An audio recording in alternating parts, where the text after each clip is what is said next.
नमस्कार साथियों, प्रताप क्लासेस के यूट्यूब प्लेटफॉर्म पर आप सभी का हार्दिक स्वागत है, अभिनंदन है। Read pre paper previous year paper की हम बात करेंगे लेवल सेकंड के, और टॉपिक है हमारा शिक्षा मनोविज्ञान का। देखिए, रीड प्री पेपर है आपका 2025 और 27 और 28 फरवरी को पेपर होने वाला है। तो उस पेपर के लिए आपको शिक्षा मनोविज्ञान के 2011 से लेकर 2022 तक पूछे गए प्रीवियस ईयर क्वेश्चन की हम बात करेंगे, जो लगभग 8 पेपर हुए हैं। 2011 से लेकर 2022 तक 8 पेपर हुए हैं और 8 पेपरों में लगभग 300 प्रश्न हैं। तो हम 300 प्रश्नों को अच्छी तरीके से देखेंगे, एक ही वीडियो में कवर करेंगे और जल्दी जल्दी रिवाइज करेंगे। तो सभी साथी वीडियो को लाइक करें, शेयर करें और चैनल पर नए हैं तो चैनल को सब्सक्राइब कर लें। इस प्रकार की वीडियो आपको मिलते रहे और टेलीग्राम प्रताप क्लासेस को भी ज्वाइन कर ले, वहाँ पे आपको नोटिफिकेशन मिलते रहते हैं। तो आज हम शिक्षा मनोविज्ञान के जितने भी प्रश्न हैं, साथ में हमें लेवल का पता चलेगा कि 2011 से 22 तक का लेवल क्या था, और अब हम जो हमारे पास 20 दिन बचे हैं, इन 20 दिनों के अंदर हमें क्या पढ़ना है और कौन कौन से टॉपिक ज़्यादा पढ़ने हैं, ताकि हमें पता चल जाए कि जो एग्जामिनर है वो किस प्रकार का पेपर बनाता है। हमें अच्छे तरीके से सोल्यूशन करना है और जल्दी जल्दी सोल्यूशन करके वो टॉपिक्स को पढ़ने हैं। ठीक है, तो देखते हैं आज के। सबसे पहले हम बात करेंगे 2011 का पेपर की बात करेंगे। तो सबसे पहले हम बात करते हैं, ये है 2011 का पेपर और इसमें पूछे गए 30 प्रश्नों को हम हल करने वाले हैं शिक्षा मनोविज्ञान के। ठीक है, 30 प्रश्नों की बात करेंगे, जल्दी जल्दी रिवाइज करते हैं। सबसे पहले हम बात करें, निम्न में से कौन सा कथन विकास के बारे में सत्य नहीं है। प्रश्न अच्छे तरीके से पूरे सा पढ़ना है। तो देखिए, कौन सा कथन विकास के बारे में सत्य नहीं है। विकास अंतःक्रिया का फल है। विकास एक व्यवस्थित श्रृंखला का अनुगामी है, बिल्कुल सही है, क्रम है। विकास एक व्यक्तिगत प्रक्रिया, ये भी सही है। विकास विशिष्ट से सामान्य की ओर चलती है, ये गलत हो जाएगा। विकास हमेशा सामान्य से विशिष्ट की ओर चलेगा, ये आपने पढ़ा होगा। विकास हमेशा सामान्य से विशिष्ट की ओर चलता है। तो इसका आंसर अपना हो जाएगा डी नंबर। ठीक है, देखो किस प्रकार के विकास से संबंधित प्रश्न आए हैं। अगला प्रश्न है कि बालकों की सोच अमूर्तता की अपेक्षा मूर्त अनुभवों व प्रत्यों से होती है, यह अवस्था कौन सी है। तो इसमें अवस्था की बात करेंगे हम 7 से 12 अवस्था। अब कमेंट में आपको बताना है कि 7 से 12 अवस्था कौन सी है, 0 से 5 तक कौन सी है, और 12 से आगे की जो 18 है वो कौन सी है, और मूर्त अनुभव जो होता है वो किस अवस्था में होता है, ये आपको बताना है। तो इसका आंसर 1 हो जाएगा, 7 से 12 वर्ष। मानव विकास किन दोनों के योगदान का परिणाम है। मानव विकास, देखिए, अभिभावक और अध्यापक, सामाजिक व सांस्कृतिक कारकों का, वंश क्रम और वातावरण है, ये इसका आंसर बिल्कुल सही हो जाएगा। विकास आपने पढ़ा होगा, वंश क्रम और वातावरण जो है इसका आंसर हो जाएगा। ठीक है, तो सी नंबर इसका आंसर हो जाएगा। अगला प्रश्न है हमारा कि निम्न में से प्याजे के अनुसार बौद्धिक विकास का निर्धारण तत्व नहीं है। प्याजे के अनुसार बौद्धिक विकास का निर्धारण तत्व नहीं है। सामाजिक संचरण, अनुभव या संतुलनीकरण, इनमें से कोई नहीं। तो इसका आंसर हो जाएगा अपना सामाजिक संचरण नहीं है, अनुभव है, संतुलनीकरण है। ठीक है, ये आपको याद रखना है। तो अब जीन प्याजे है, जीन प्याजे ने कौन सा सिद्धांत दिया था, तो नैतिक विकास का सिद्धांत। कौन सा, नैतिक विकास का सिद्धांत। और इस नैतिक विकास के सिद्धांत को इन्होंने 2 भागों में बांटा था। एक था प्रायत नैतिकता की अवस्था, या हम जिसे कहते थे पर केंद्रित उन्मुक्ता, जो 2 से 8 वर्ष का होता है। दूसरा इन्होंने माना था स्वायत्त नैतिकता की अवस्था, या जिसे स्वायत्ता उन्मुक्ता भी कहते हैं, जो 9 से 11 तक की अवस्था है। ठीक है, तो ये भी आपको याद रखना है। अगला प्रश्न देखिए कि विशेष आवश्यकता वाले बच्चों को बढ़ाने के लिए निम्न में से कौन सी व्यू रचना अधिक उपयुक्त है। जो विशेष आवश्यकता वाले बच्चों को बढ़ाने के लिए निम्न में से कौन सी व्यू रचना उपयुक्त है। अधिकतम बच्चों को सम्मिलित करते हुए कक्षा में चर्चा करना, विद्यार्थियों को सम्मिलित करते हुए अध्यापक द्वारा निर्देशन, सहकारी अधिगम व पीयर ट्यूरिंग, सहपाठियों का अनुशिक्षण, और अध्यापन के लिए योग्यता आधारित समूहीकरण। तो इसका जो उपयुक्त उत्तर होगा वो सी नंबर होगा। सहकारी अधिगम और पीयर ट्यूरिंग यानी सहपाठियों द्वारा अनुशिक्षण ही सबसे व्यू रचना का अधिक उपयुक्त उत्तर माना जाएगा। समस्या के अर्थ को जानने की योग्यता, वातावरण के दोषों, कमियों एवं रिक्तियों के प्रति सजगता विशेषता है। प्रतिभाशाली बालक की, सामान्य बालक की, सृजनशील बालक की, इनमें से कोई नहीं। तो इसका आंसर क्या होगा बताइए भी। प्रश्न नंबर बात करें 6 का, 6 नंबर का आंसर बताइए। तो सृजनशील बालक आ जाएगा इसमें, सृजनशील बालक आ जाएगा इसमें। ठीक है, अब देखिए, एक कॉलेज जाने वाली लड़की ने फर्श पर कोट फेंकने की आदत डाल ली। लड़की की माँ ने उसे कहा कि कमरे से बाहर जाओ और कोट को खूंटी पर टांगो। लड़की अगली बार घर में प्रवेश करती है, कोट को हाथ पर रखकर अलमारी की तरफ जाकर कोट को खूंटी पर टांग देती है। यह उदाहरण किसका है? श्रृंखलागत अधिगम का, उद्दीपन अनुक्रिया अधिगम का, प्रत्यय अधिगम का, या इनमें से कोई नहीं, सभी। तो श्रृंखलागत अधिगम कर्मता, ठीक है, बार बार प्रयास, जो बार बार करेगी तो उसकी आदत बन जाएगी, और आदत बन जाएगी तो वो कोट सीधा अलमारी में ही डालेगी। तो इसका आंसर 1 नंबर आंसर होगा। अगला प्रश्न है, देखिए कि अभिप्रेरणा से संबंधित किस प्रकार का प्रश्न पूछा गया कि बाह्य अभिप्रेरणा में समाहित किया जाएगा, बाह्य अभिप्रेरणा में समावेशित किया जाएगा। तो दोस्तों ये जो प्रश्न पूछा गया है वो अपने पूछा गया किससे? अभिप्रेरणा के प्रकार पूछे हमसे।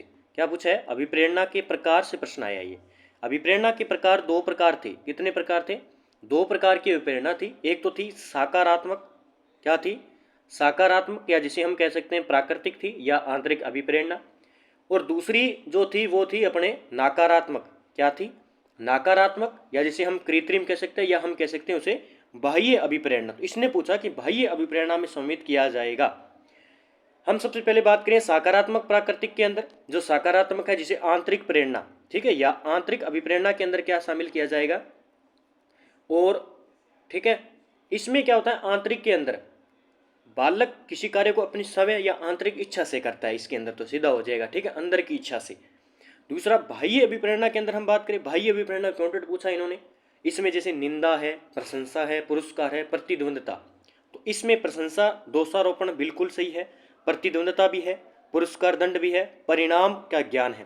तो इनमें से सभी इसका आंसर हो जाएगा। तो याद रखना है अभिप्रेरणा के प्रकार है ये, आंतरिक अभिप्रेरणा और नकारात्मक है, जिसे बाह्य अभिप्रेरणा कहते हैं। बाह्य अभिप्रेरणा किसी दूसरे की इच्छा से या बाह्य प्रभाव के कारण वो कुछ करता है, या नकारात्मक अभिप्रेरणा उसे कहते हैं। तो ये निंदा, प्रशंसा, पुरस्कार, प्रतिद्वंदता, इसका आंसर हो जाएगा बाह्य अभिप्रेरणा का। ठीक है, ये भी आपको याद रखना है। आपसे पूछे प्रेरक या अभिप्रेरक कितने प्रकार के होते हैं, तो 2 प्रकार के, प्राथमिक प्रेरक और द्वितीय प्रेरक, इनमें भी प्रश्न पूछे जाते हैं। फिर अभिप्रेरणा के घटक पूछ लिए जाते हैं, जैसे उत्तेजना है, आकांक्षा है, प्रोत्साहन है, दंड है, ये सारे क्या है? अभिप्रेरणा के घटक है, क्योंकि यहाँ से प्रश्न बनते हैं। अगला प्रश्न है कि जिस प्रक्रिया में व्यक्ति दूसरों के व्यवहार को देखकर सीखता है, न कि प्रत्यक्ष अनुभव के, तो उसको कहते हैं सामाजिक अधिगम। ये तो आप अच्छी तरीके से कर पाओगे कि हम दूसरों को देखकर बदलते हैं। आपने देखा होगा दूसरों को देखकर हम बदलते हैं, तो सामाजिक, समाज में रहकर हम कुछ सीखते हैं, बदलते हैं। तो A नंबर इसका आंसर हो जाएगा। अगला प्रश्न है हमारा 10 नंबर। अधिगम नियोग्यता का लक्षण है। नियोग्यता, ठीक है, भागने की प्रवृत्ति, अशांत, ऊर्जावान व विध्वंसक होना, अवधान संबंधी बाधा विकार, या अभिप्रेरणा का अभाव। इसमें आंसर क्या होगा आपका? 10 नंबर प्रश्न देखिए। 10 नंबर प्रश्न बात करेंगे तो अधिगम नियोग्यता का लक्षण होगा C नंबर, अवधान संबंधी बाधा विकार, यानी उसमें कुछ न कुछ ऐसी है जो बाधा है, विकार है, इसके कारण उसको क्या है? अधिगम में जो है सीखने की बाधा आ रही है। अगला प्रश्न है कि अधिगम को प्रभावित करने वाला व्यक्तित्व कारक कौन सा होगा? सबसे ज्यादा व्यक्तिगत कारक, संचार के साधन नहीं हो सकता, समवयस्क समूह है, ये भी नहीं होगा, अध्यापक भी नहीं होगा। तो परिपक्वता और आयु दोनों क्या करेंगे? अधिगम को प्रभावित करने वाले प्रमुख व्यक्तित्व कारक होंगे। ठीक है, तो देखो अब आपको पता चल रहा है कि किस प्रकार के प्रश्न ज्यादा टॉपिक से है। सबसे पहले बाल विकास से आया, फिर अभिप्रेरणा से प्रश्न आए, फिर अधिगम से आए, और ये 4-5 टॉपिक है जहाँ से ज़्यादा प्रश्न आ रहे हैं। फिर देखिए, एक क्रिकेट खिलाड़ी अपनी गेंदबाजी के कौशल को विकसित कर लेता है, पर यह उसके बल्लेबाजी के कौशल को प्रभावित नहीं करता। इसे कहते हैं, इसे कहेंगे शून्य प्रशिक्षण अंतरण। क्या कहेंगे? शून्य प्रशिक्षण अंतरण। याद रखने, हो सकता है आपके प्रश्न सीधे रिपीट हो जाएंगे। अगला प्रश्न है कि निम्न में से कौन सा कथन किसी व्यक्ति के मानसिक स्वास्थ्य को उत्तम रूप से प्रदर्शन करता है? मानसिक रूप से, उत्तम रूप से, पूर्ण अभिव्यक्ति, संगतिकरण व सामान्य लक्षण की ओर निर्देशन, ये बिल्कुल मैं सही मानूंगा। मानसिक विकारों का न होना ये गलत है। व्यक्तित्व के विकारों से मुक्ति, इनमें से सभी ये गलत हो जाएगा। इसका आंसर अपना होगा 1 नंबर आंसर हो जाएगा। ठीक है, अगला प्रश्न हम बात करेंगे 14 नंबर प्रश्न, थोड़ा बड़ा है। फ्रायड, प्याजे और अन्य मनोवैज्ञानिकों ने व्यक्तित्व विकास की विभिन्न अवस्थाओं के संदर्भ में व्याख्या की, परंतु प्याजे ने क्या कहा? जीन प्याजे के बारे में हम बात करें तो इन्होंने कहा कि विभिन्न अवस्थाओं को समझने के लिए संज्ञानात्मक बदलाव के बारे में कहा। तो तो आपको पता है इन्होंने जो संज्ञानात्मक अनुसंधान सिद्धांत भी दिया था, तो इसका आंसर सी हो जाएगा। देखिए, गिलफोर्ड ने अभिसारी चिंतन पद का प्रयोग किसके समान अर्थ में किया है? अभिसारी चिंतन, दो प्रकार के चिंतन, तो इसमें हम बात करें, आपको पता है कि गिलफोर्ड ने, तो अभिसारी चिंतन की बात करें तो चिंतन के प्रकार है दो, एक तो है स्वली चिंतन, ठीक है, एक है स्वली चिंतन और दूसरा है अपने पास यथार्थवादी चिंतन। तो अभिसारी चिंतन आता है यथार्थवादी चिंतन के अंदर, ठीक है, किसके अंदर? यथार्थवादी, यानी जिसे निगमनात्मक चिंतन भी कहा जाता है। ये किसके समान अर्थ में किया जाएगा? देखिए, अभिसारी चिंतन के अंदर क्या आता है कि इसमें क्या आता है कि जैसे व्यक्ति को दिए गए तथ्य के आधार पर किसी सही निष्कर्ष पर पहुंचने की कोशिश करता है, तो उसमें क्या, उसी सृजनात्मकता आएगी, कोशिश कर रहा है उसमें सर्जना, तो बी नंबर इसका आंसर होगा। क्या होगा? B number. अगला प्रश्न देखिए, निम्न में से कौन सा कथन रुचि के बारे में सत्य नहीं है? रुचि के बारे में सत्य कथन नहीं है। तो इसमें रुचियाँ जन्मजात और अर्जित दोनों होती है, रुचियाँ समय के अनुसार बदलती है, रुचियाँ योग्यताओं व अभिक्षमताओं में संबंधित नहीं होती, रुचियाँ व्यवहार में आकर्षण और विकर्षण के प्रतिबिंब नहीं होती। तो इसने पूछा है कि सत्य नहीं है, तो वो डी नंबर हो जाएगा इसका आंसर। क्या होगा? डी नंबर हो जाएगा, ठीक है। तो सत्य ये नहीं है, रुचियाँ जन्मजात और अर्जित दोनों होती है, रुचियाँ समय के अनुसार बदलती है, बिल्कुल सही है, रुचियाँ योग्यताओं व अभिक्षमताओं से संबंधित नहीं है, ये भी सही है, तो डी नंबर आंसर हो जाएगा। अगला प्रश्न है, थोड़ा सा बड़ा है, अभिवृत्ति है, अभिवृत्ति है, अभिवृत्ति के बारे में बताना है। अभिवृत्ति क्या है? तो एक भावात्मक प्रवृत्ति जो अनुभव के द्वारा संगठित होकर किसी मनोवैज्ञानिक वस्तु के प्रति पसंदगी या नापसंदगी के रूप में प्रतिक्रिया करती है। तो इसका आंसर एक हो जाएगा। क्या हो जाएगा? एक हो जाएगा। व्यक्तित्व और बुद्धि में वंशानुक्रम की नाम मात्र की भूमिका होती है, महत्वपूर्ण भूमिका होती है, अपूर्वानुमेय भूमिका होती है, आकर्षण की भूमिका होती है। तो इसमें देखिए, इसका आंसर जो माना गया है वो माना गया अपने नाम मात्र की भूमिका। व्यक्तित्व और बुद्धि की बात करें तो इसका आंसर नाम मात्र की भूमिका मानी गई है। कुछ पुस्तकें महत्वपूर्ण भूमिका भी बताती है, लेकिन जो माध्यमिक शिक्षा बोर्ड ने उत्तर माना है वो उसका माना है नाम मात्र की भूमिका। जिन इच्छाओं की पूर्ति नहीं होती उनका भंडार ग्रह निम्न में से कौन सा है? जिन इच्छाओं की पूर्ति नहीं होती उनका भंडार ग्रह इदम। क्या हो जाएगा? इदम। अगला प्रश्न है कि रक्षा तंत्र बहुत सहायता करता है हिंसा निपटने से, दबाव निपटने से, थकान से निपटने से, अजनबियों से निपटने से। तो रक्षा तंत्र की हम बात करेंगे, इसका आंसर होगा दबाव से निपटने में सहायता करता है रक्षा तंत्र। शारीरिक निर्योग्यता वाले व्यक्ति के लिए निम्न में से कौन सी युक्ति रक्षा तंत्र में सबसे संतोषजनक होती है? रक्षा तंत्र में सबसे संतोषजनक होती है तादात्मीकरण, विवेकीकरण, अतिकल्पना। इनमें से कोई नहीं। तो इसका आंसर होगा अपना अतिकल्पना, जो है युक्ति रक्षा तंत्र में सबसे संतोषजनक होती है। बालक प्रसंग बोध परीक्षण 3 वर्ष से 10 वर्ष की आयु के बालकों के लिए बनाया गया। इस परीक्षण में कार्ड में प्रतिस्थापित किए गए हैं। इस परीक्षण में कार्ड में प्रतिस्थापित किए गए हैं। तो इसका आंसर क्या होगा अपना? B number. लोगों के स्थान पर जानवरों को। क्या है? लोगों के स्थान पर जानवरों को, ठीक है। तो इसका आंसर अपना होगा बी नंबर। देखिए, ये विधियां हैं, व्यक्तित्व में आपने पढ़ा होगा कुछ विधियां हैं जो, तो ये प्रश्न पूछा गया अपने जो प्रशिक्षण की विधि है ना, प्रशिक्षण की विधियों से प्रश्न पूछा गया। इसने पूछा बालक प्रसंग बोध परीक्षण, ठीक है, चिल्ड्रन अपीयरेंस टेस्ट यानी CAT, ये टेस्ट है। इसमें क्या होता है कि 3 वर्ष से लेकर 10 वर्ष की आयु के बालकों के व्यक्तित्व का मापन करने हेतु क्या किया गया था? लियोपोल्ड बेलाक के द्वारा सन 1948 में ये दी गई थी। फिर इसमें क्या होता है कि परीक्षण में 10 चित्र, कितने? 10 चित्र जिन पर जानवरों के चित्र अंकित होते हैं। तो इसने पूछा इस परीक्षण में कार्ड में प्रस्तावित किए जाते हैं तो जानवरों के चित्र क्या होते हैं? लोगों के स्थान पर जानवरों के चित्र दिए जाते हैं इसके अंदर, ठीक है। तो ये एक विधि, ये आपको याद रखनी है, ठीक है। एक विधि है वाक्य, एक है वाक्य या कहानी पूर्ति विधि, जिसे सेंटेंस और स्टोरी कंप्लीशन टेस्ट कहते हैं, SCT। ये टेस्ट होता है एक, ठीक है, ये भी आपको याद रखना है।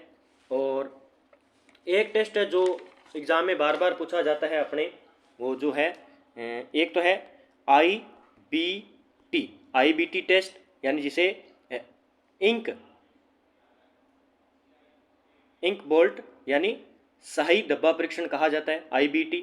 रोरसा मर्सी लक्ष्य परीक्षण भी कहा जाता है, ये भी याद रखना है। इसमें जो आयु होती है वो 13 से लेकर 19 वर्ष की होती है, 13 से लेकर 19 वर्ष के बच्चे के लिए उपयुक्त मानी जाती है, ठीक है, ये भी याद रखना है।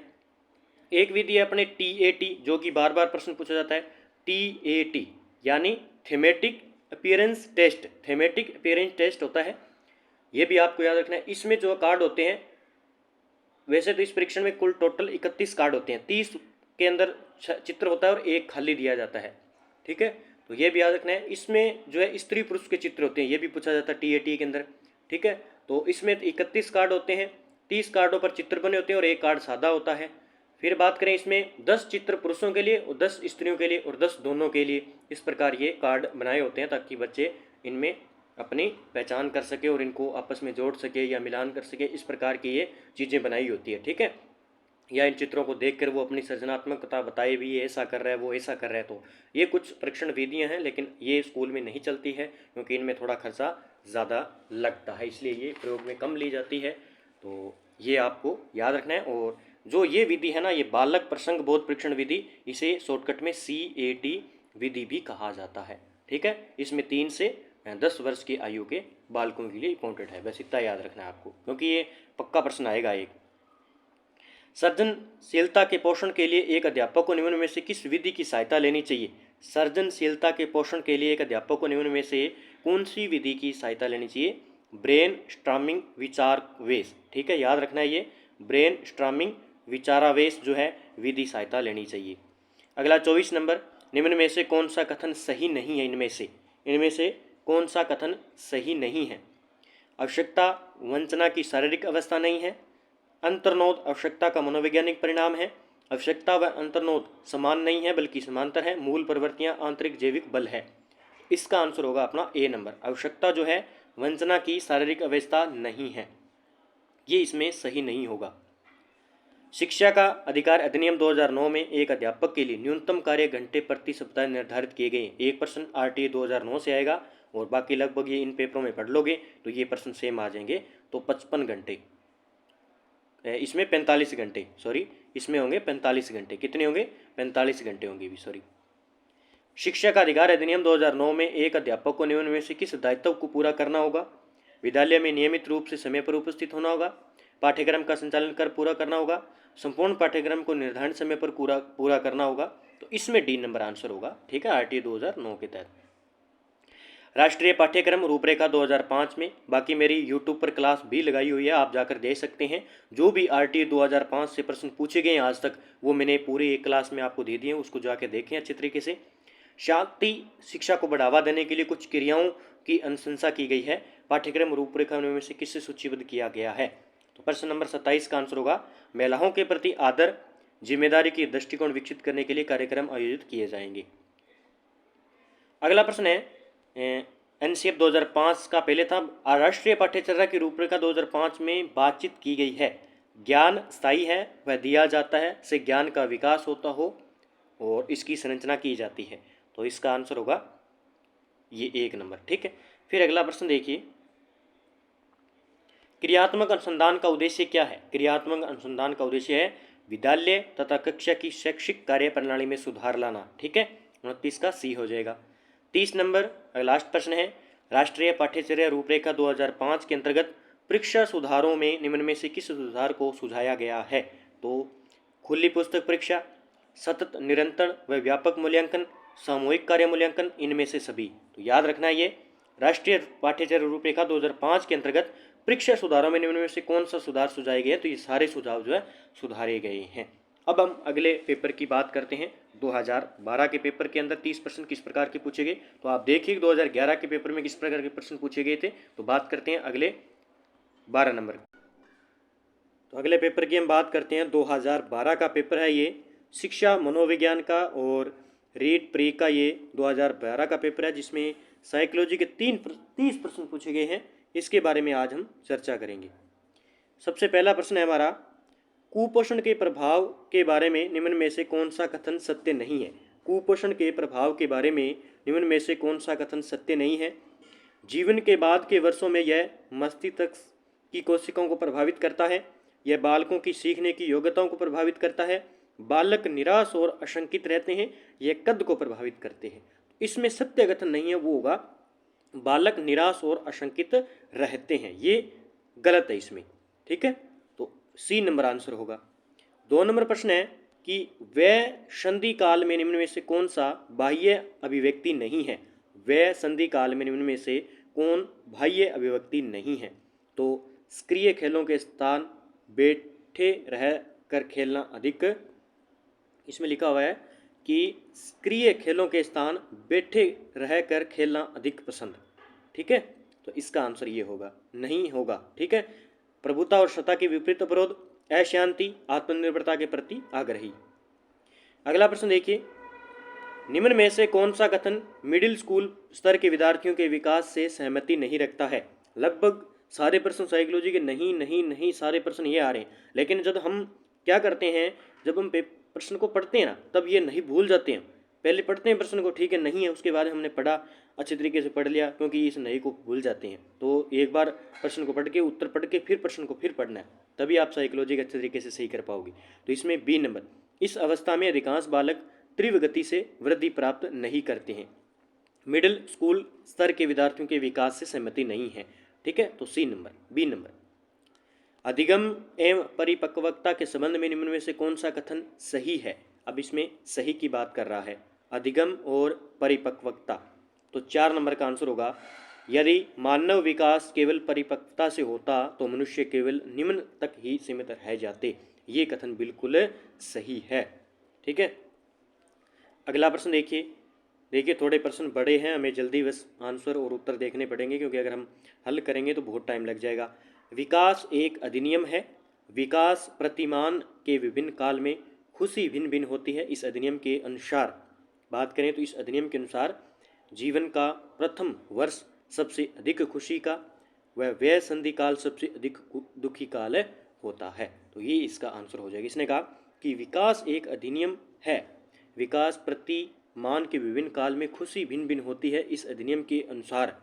ठीक है, निम्न में से कौन सा बालकों के अधिगम एवं विकास से सबसे अधिक योगदान देता है? अधिगम एवं विकास में सबसे अधिक योगदान देता है तो परिवार, समन्वयक समूह और अध्यापक, ये इसमें सबसे महत्वपूर्ण योगदान देते हैं अधिगम में। एक अध्यापक को निम्न में से किस कथन से सहमत होने चाहिए? आंतरिक अभिप्रेरणा तब होती है जब अधिगमकर्ता बाह्य संतोषजनक परिणाम का अनुभव करने के लिए कार्य करते हैं। बाह्य अभिप्रेरणा तब होती है जब अधिगमकर्ता बाह्य पुरस्कार प्राप्त करने के लिए कार्य करते हैं। बाह्य पुरस्कार से स्थायी व्यवहार परिवर्तन होता है। बाह्य पुरस्कार आंतरिक अभिप्रेरणा प्रदान करते हैं। तो इसका आंसर हो जाएगा अपने कि बाह्य अभिप्रेरणा तब होती है जब अधिगमकर्ता बाह्य पुरस्कार प्राप्त करने के लिए कार्य करते हैं। तो बी नंबर इसका आंसर होगा। एक अध्यापक मानचित्र की खाली रूपरेखा में केवल नदियों, पहाड़ों, मैदानों व घाटियों को प्रदर्शित करता है। वह विद्यार्थियों को मुख्य नगर, रेलवे, मुख्य नगरों को जोड़ने वाले राजमार्गों को चिन्हित करने को कहता है। विद्यार्थियों को पुस्तकों व मानचित्रों को अध्ययन करने की इस दौरान मनाही होती है। यहाँ अध्यापक के द्वारा प्रयुक्त उपागम है, खोज उपागम है, मानचित्र निरूपण है, समस्या समाधान उपागम है, अन्वेषण उपागम है। तो 8 नंबर का होगा खोज उपागम।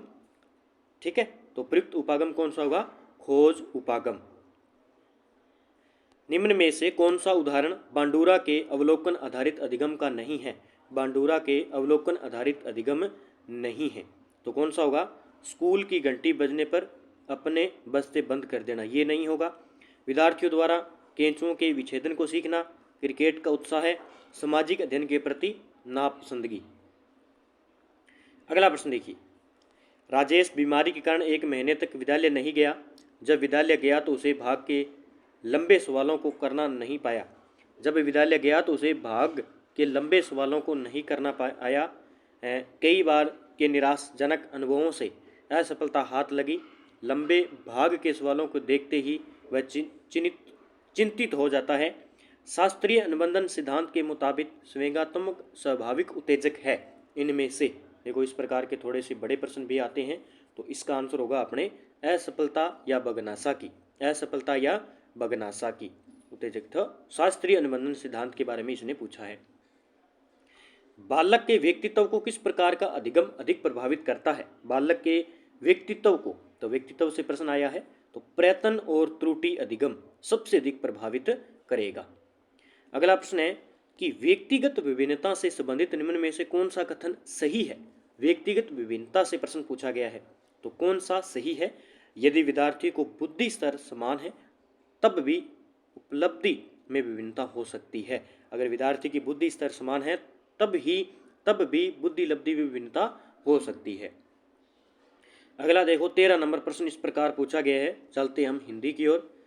प्राचीन मिस्त्री कला, स्थापत्य कला, फिर मकबरों की वास्तुकला, फिर इसमें स्थापत्य कला में प्राचीन साम्राज्य, मध्यकाल साम्राज्य, नए साम्राज्य, फिर मकबरों की दीवार भित्ति आभूषण पत्थर की मूर्तियाँ, फिर प्राचीन के अंदर पिरामिड और आदमी की सिर शेर की धड़ की काल्पनिक मूर्ति, मध्यकालिक साम्राज्य में चट्टान काट का मकबरा, नए साम्राज्य में मंदिर और बड़े कब्रिस्तान। अब इसने देखो प्रश्न पूछा है कि निम्न चित्र किसका उदाहरण है? रेखा चित्र का है, मॉडल का है, प्रत्यय मानचित्र का है, बिंदु रेखीय चित्र का है। अब इसमें देखिए, इसमें जो अंतर होगा प्रत्यय मानचित्र का उदाहरण है, ये प्रत्यय मानचित्र का उदाहरण है। निम्न में से कौन सी तकनीक प्रक्षेपण तकनीक नहीं है? इनमें से कौन सी जो है प्रक्षेपण तकनीक नहीं है? तो खेल तकनीक है, शब्द साहचर्य परीक्षण भी है, ठीक है। और अगली बात करें तो चित्र साहचर्य परीक्षण भी है, तो व्यक्तिगत अध्ययन जो है ये नहीं है, ठीक है। तो शब्द साहचर्य परीक्षण और स्वतंत्र शब्द साहचर्य परीक्षण ये आ जाएगा इसके अंदर, ठीक है, वाक्य कहानी पूर्ति के अंदर। और खेल तकनीक व नाटक विधि भी है, चित्र निरस्य विधि भी है या साहचर्य विधि है। ये सारे किसके हैं? तीनों के तीनों को किसके हैं? वाक्य या हम कह सकते हैं कहानी पूर्ति परीक्षण के उदाहरण है ये सारे, ठीक है। अन्य विधियां हैं, ये अन्य विधियां हैं, ठीक है, इसके उदाहरण नहीं है ये, सॉरी ये गलत हो गया थोड़ा सा। खेल तकनीकी, शब्द साहचर्य परीक्षण और चित्र साहचर्य परीक्षण ये सारी विधियां हैं प्रशिक्षण की, लेकिन व्यक्तिगत अध्ययन विधि नहीं है। और वाक्य पूर्ति अलग है। प्रजातिगत व्यक्तिगत विभिन्नताओं को समझने में निम्न में से क्या मददगार साबित नहीं होता है? प्रजातिगत व्यक्तिगत विभिन्नताओं को समझने में निम्न में से क्या मददगार साबित नहीं होता है? तो इसमें बुद्धि, ठीक है, बुद्धि नहीं होता है, मूल्य व्यवस्था होती है, शाब्दिक व अशाब्दिक संप्रेषण, अधिगम की प्रक्रियाएं व विभिन्न व्यवस्थाएं। व्यक्तित्व व्यक्ति में उन मनोदैहिक व्यवस्थाओं का गत्यात्मक संगठन है जो वातावरण के साथ उसके अपूर्व समायोजन को निर्धारित करता है। व्यक्तित्व की यह परिभाषा किसने दी थी? तो ये परिभाषा दी अपने G.W. आलपोर्ट के द्वारा कि व्यक्तित्व व्यक्ति में उन मनोदैहिक व्यवस्थाओं का गत्यात्मक संगठन है जो वातावरण के साथ उसके अपूर्व समायोजन को निर्धारित करता है। व्यक्तित्व की परिभाषा आलपोर्ट की है। ये प्राय बालकों की बुद्धि का मापन किया जाता है, बालकों की बुद्धि का मापन किया जाता है तो वाचिक व्यक्तिगत बुद्धि परीक्षणों द्वारा। किसके द्वारा? वाचिक व्यक्तिगत बुद्धि परीक्षणों के द्वारा बालकों की बुद्धि का मापन किया जाता है। ये प्रश्न दोबारा रिपीट हो सकता है। 18 नंबर, निम्न में से कौन बुद्धि परीक्षणों के दुरुपयोग का संकेत देता है? बुद्धि परीक्षणों के दुरुपयोग का संकेत देता है। तो बुद्धि लब्धि का लेवल बालकों पर लगाकर अध्यापक अपनी अकुशलता को छिपाते हैं, ये दुरुपयोग का संकेत है, ठीक है। 19 नंबर, निम्न में से कौन सी पिछड़े हुए बालकों की विशेषता नहीं है? पिछड़े हुए बालकों की विशेषता नहीं है तो इसमें होंगे कम बुद्धि रखते हैं, अपनी प्रकृति प्रदत्त योग्यताओं से कम स्तर की शैक्षिक उपलब्धि का प्रदर्शन करते हैं, सामान्य विद्यालय कार्य के साथ वे गति नहीं कर रख पाते, अपनी आयु के बालकों से काफ़ी पिछड़ जाते हैं। तो ये इसमें कम बुद्धि रखते हैं, ये इसमें गलत हो जाएगा, डी नंबर। अगला देखिए, निम्न में से कौन सा तरीका प्रत्यक्ष समायोजन का है? प्रत्यक्ष समायोजन का कौन सा तरीका है? तो लक्ष्यों का प्रतिस्थापन हो जाएगा इसमें, ठीक है। पृथक कक्षाओं व संवर्धन कार्यक्रमों का प्रयोग शिक्षा के लिए किया जाता है। पृथक कक्षाओं व संवर्धन कार्यक्रमों का प्रयोग शिक्षा के लिए किया जाता है। 21 नंबर का आंसर होगा प्रतिभाशाली बालकों के लिए। पृथक कक्षाओं व संवर्धन कार्यक्रमों का प्रयोग किया जाता है शिक्षा में प्रतिभाशाली बालकों के लिए। अगला है निम्न का मिलान करते हुए दी हुई तालिका में सही उत्तर का चयन करना है। मन तरंग को एक रक्षा तंत्र के रूप में वर्गीकृत कर सकते हैं। रक्षात्मक तंत्र व्यक्ति का बचाव करती है। उदात्तीकरण को रक्षात्मक तंत्र के रूप में वर्गीकृत किया जा सकता है। क्षतिपूर्ति को रक्षात्मक तंत्र के रूप में वर्गीकृत किया जा सकता है। अब इसमें बताना है कि कौन सा आंसर सही हो जाएगा। प्रश्न नंबर है हमारा 22। प्रश्न नंबर 22 का आंसर होगा सी। ठीक है, क्या होगा? सी। देखते हैं। एल, एल का होगा 2 नंबर, पलायन। मन तरंग को एक रक्षा तंत्र के रूप में वर्गीकृत कर सकते हैं, पलायन। ठीक है, उसके में ये समायोजन के कुछ रक्षात्मक तंत्र व्यक्ति का बचाव करती है, चिंता। उदात्तीकरण को रक्षात्मक तंत्र के रूप में वर्गीकृत किया जा सकता है, एन का होगा 3 नंबर, प्रतिस्थापित। क्षतिपूर्ति को रक्षात्मक तंत्र के रूप में वर्गीकृत किया जाता है, ओ का होगा 3 नंबर, प्रतिस्थापन। ठीक है, तो ये आपको याद रखना है, इसका आंसर सी हो जाएगा। शैक्षिक समस्याओं से ग्रस्त बालकों को किस समस्या का समाधान करना पड़ता है? शैक्षिक समस्याओं से ग्रस्त बालकों को किस समस्या का सामना करना पड़ता है? तो इसका आंसर होगा अपना भाषा के बोलने में असमानता का होना। ठीक है, अगला प्रश्न देखिए 24 नंबर। अधिगम निर्योग्यताओं वाले बालकों में प्रक्रमण संबंधी निम्न में से किस प्रकार की कमी पाई जाती है? किस प्रकार की कमी पाई जाती है? संख्याओं संबंधी सूचनाओं को याद करने में, समय व दिशा की समझ, कम समझ। इसमें एक तो संख्या संबंधी सूचनाओं को याद करने में और समय व दिशा की कम समझ होगी, तो ये इसमें कमी पाई जाएगी अपने बालकों में प्रकरण संबंधी। ठीक है, अधिगम निर्योग्यता होगी बच्चों वाले में। निर्माणात्मक मूल्यांकन का उद्देश्य क्या है? निर्माणात्मक मूल्यांकन का उद्देश्य क्या है? तो प्रगति पर गौर करना एवं उपचारात्मक अनुदेशन की योजना बनाना। प्रगति पर गौर करना और उपचारात्मक अनुदेशन की योजना बनाना ही निर्माणात्मक मूल्यांकन का उद्देश्य है। 26 नंबर। निम्न में से कौन सा शोध का चरण शोध को क्रियात्मक अनुसंधान बनाता है? शोध का चरण शोध को क्रियात्मक अनुसंधान बनाता है। 26 नंबर का आंसर होगा अपना बी, प्रोग्राम का क्रियान्वयन व अंतिम मूल्यांकन। प्रोग्राम का क्रियान्वयन व अंतिम मूल्यांकन। 27 नंबर प्रश्न देखिए। निम्न में से कौन सी समस्या क्रियात्मक अनुसंधान के लिए प्रयुक्त नहीं है? क्रियात्मक अनुसंधान के लिए प्रयुक्त नहीं है। तो परंपरागत विधि के ऊपर कंप्यूटर सहायक अनुदेशन का प्रभाव, सी नंबर आंसर हो जाएगा। बालकों का मुफ्त एवं अनिवार्य शिक्षा का अधिकार 2009 में निम्न से किस पर ध्यान नहीं दिया गया है? अध्यापकों को प्रशिक्षण की सुविधा प्रदान करना, घुमंतु बालकों के प्रवेश को सुनिश्चित करना, एकेडमिक कैलेंडर को निर्धारित करना, 14 वर्ष के पश्चात की शिक्षा। इसका आंसर देखिए 28 नंबर का होगा डी नंबर, 14 वर्ष के पश्चात की शिक्षा, इस पर ध्यान नहीं दिया गया। अध्यापकों को प्रशिक्षण की सुविधा प्रदान करना ये दिया गया। घुमंतु जो भी बालक आदिवासी उनको सुनिश्चित करना है। एक एकेडमिक कैलेंडर को निर्धारित करना। ठीक है, अगला प्रश्न देखिए।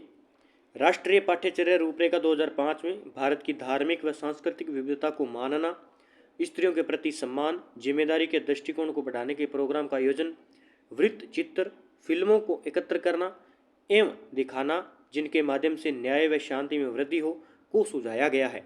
किसके अंदर सुझाया गया है? ये गया है भी शांति की शिक्षा दी जा सके, ताकि शांति की शिक्षा दी जा सके। अगला 30 नंबर लास्ट है हमारा। थोड़ा सा ये 2012 का बहुत ही टफ जो है पेपर आया है साइकोलॉजी का, लेकिन टेंशन नहीं लेना है आपको। अब 2022 का जो लेवल है वो बहुत सरल है, जो सिलेबस है उसी में से डाला जाता है। तो निम्न को मिलान करते हुए दी हुई तालिका में उत्तर। ये वो प्रश्न है जो आपके 5 या 6 प्रश्न के बाद में एक प्रश्न दिया जाएगा। हो सकता है यही रिपीट हो जाए, तो हमें इस प्रकार एक बार पढ़ना होगा। बीज अंकुरित होने का अनुभव प्रदान करना, भूमिका निर्वाह रोल प्ले, इसमें हमें बताना है कि कौन सा सही है। 30 नंबर का ए आंसर हो जाएगा। एल का होगा 1। ठीक है, एल का बीज अंकुरित होने का अनुभव प्रदान करना होगा अवलोकन करना। भूमिका निर्वाह या रोल प्ले की बात करेंगे तो ये हो जाएगा भाग लेना। परिवार में लैंगिक विभेदीकरण की क्रियाओं का या अभ्यास पर वार्तालाप, ये किस पर होगा? ये होगा अपना विचार या मनन करना। दुग्धशाला में विभिन्न दूध के उत्पादों की प्रक्रिया कर बनाना व डिब्बा बंद करना, ये होगा अपने किसमें आ जाएगा? ये 1 नंबर। ठीक है, ओ का अवलोकन करना। और एल का इसमें रुकिए 1 मिनट, ए आंसर होगा, ये थोड़ा डाउट लग रहा है मुझे। देखो इसमें भी 1 है और इसमें भी 1 है, ठीक है। तो देखिए इसमें हम क्लियर करते हैं। देखिए बीज अंकुरित होने का अनुभव प्रदान करना, यानी वो क्या कर रहा है, अवलोकन करेगा। भूमि निर्वाह रोल प्ले की बात करेंगे तो इसका आंसर क्या होगा, भूमि निर्वाह रोल प्ले, तो ये होगा भाग लेगा किसी में, रोल प्ले करेगा। तो परिवार में लैंगिक विभेदीकरण की क्रियाओं या अभ्यास का वार्तालाप विचार के साथ करेगा, मनन के साथ करेगा। दूसरा, दुग्धशाला में विभिन्न दूध के उत्पादों की प्रक्रिया का कर बनाना और डिब्बा बंद करना, ये होगा प्रश्न पूछना, ठीक है। तो कर बनाना और डिब्बा बंद करना, ये एक प्रश्न पूछना होगा। इसमें आंसर होगा 1 नंबर, जो कि यहाँ पे मिस्टेक है, 0 का 2 कर लेना भाई, ठीक है। तो ये थोड़ा से 30% है आज 2012 के। अब हम बात करते हैं 2015 के पेपर की। तो अब हम बात करते हैं 2015 के पेपर की। और 2015 के पेपर में किस प्रकार के बाल विकास शिक्षा शास्त्र के 30 प्रश्न पूछे गए थे, इनके बारे में सॉल्यूशन करेंगे, ठीक है। तो बात करते हैं पहले प्रश्न की। और पहला प्रश्न है हमारा, निम्न में से कौन सी डिसलेक्सिया की विशेषता नहीं है। डिसलेक्सिया की विशेषता नहीं है। वाचन परिशुद्धता, गति और बोध की समस्याएं, सीधे या उल्टे हाथ के प्रयोग के संबंध में निश्चय, लिखने की धीमी गति, छपे हुए शब्दों को सीखने और याद करने की कठिनाइयाँ। तो इसमें डिसलेक्सिया की जो समस्या पूछी गई है, विशेषता नहीं है, तो वो कौन सी नहीं होगी इसमें, बी नंबर, सीधे या उल्टे हाथ के प्रयोग के संबंध में निश्चय। इसमें देखिए डिसलेक्सिया में वाचन परिशुद्धता, गति बोध की समस्याएं आती है, लिखने की धीमी गति होती है, छपे हुए शब्दों को सीखने और याद करने की कठिनाइयाँ होती है। तो ये 3 पॉइंट आपको याद रखने हैं। हो सकता है आगामी एग्जाम में एक भी प्रश्न एक पूछा जाए। अगला प्रश्न है कि सशक्त अभिप्रेरणा सीखने का प्रभावशाली घटक कौन सा है। सशक्त अभिप्रेरणा सीखने का प्रभावशाली घटक है ध्यान करता है। क्या है, ध्यान करता है। अगला प्रश्न है कि हस्तशिल्प की शिक्षा दी जानी चाहिए। तो हस्तशिल्प की शिक्षा मंद बुद्धि बालक को देनी चाहिए। इसका आंसर है मंद बुद्धि बालक को देनी चाहिए। छात्रों में चोरी करने की आदत को कैसे दूर किया जा सकता है। तो छात्रों में चोरी करने की आदत को कैसे दूर किया जा सकता है, उदाहरण देकर, ठीक है। अगला प्रश्न है कि प्रतिभा भवन, ठीक है, प्रतिभा बालकों की पहचान करने के लिए हमें सबसे अधिक महत्व है वस्तुनिष्ठ परीक्षणों के परिणाम को देना चाहिए, ठीक है, तो देना चाहिए। अगला प्रश्न देखिए। अगला प्रश्न है कि निम्न में से कौन सा तनाव को कम करने का अप्रत्यक्ष ढंग है।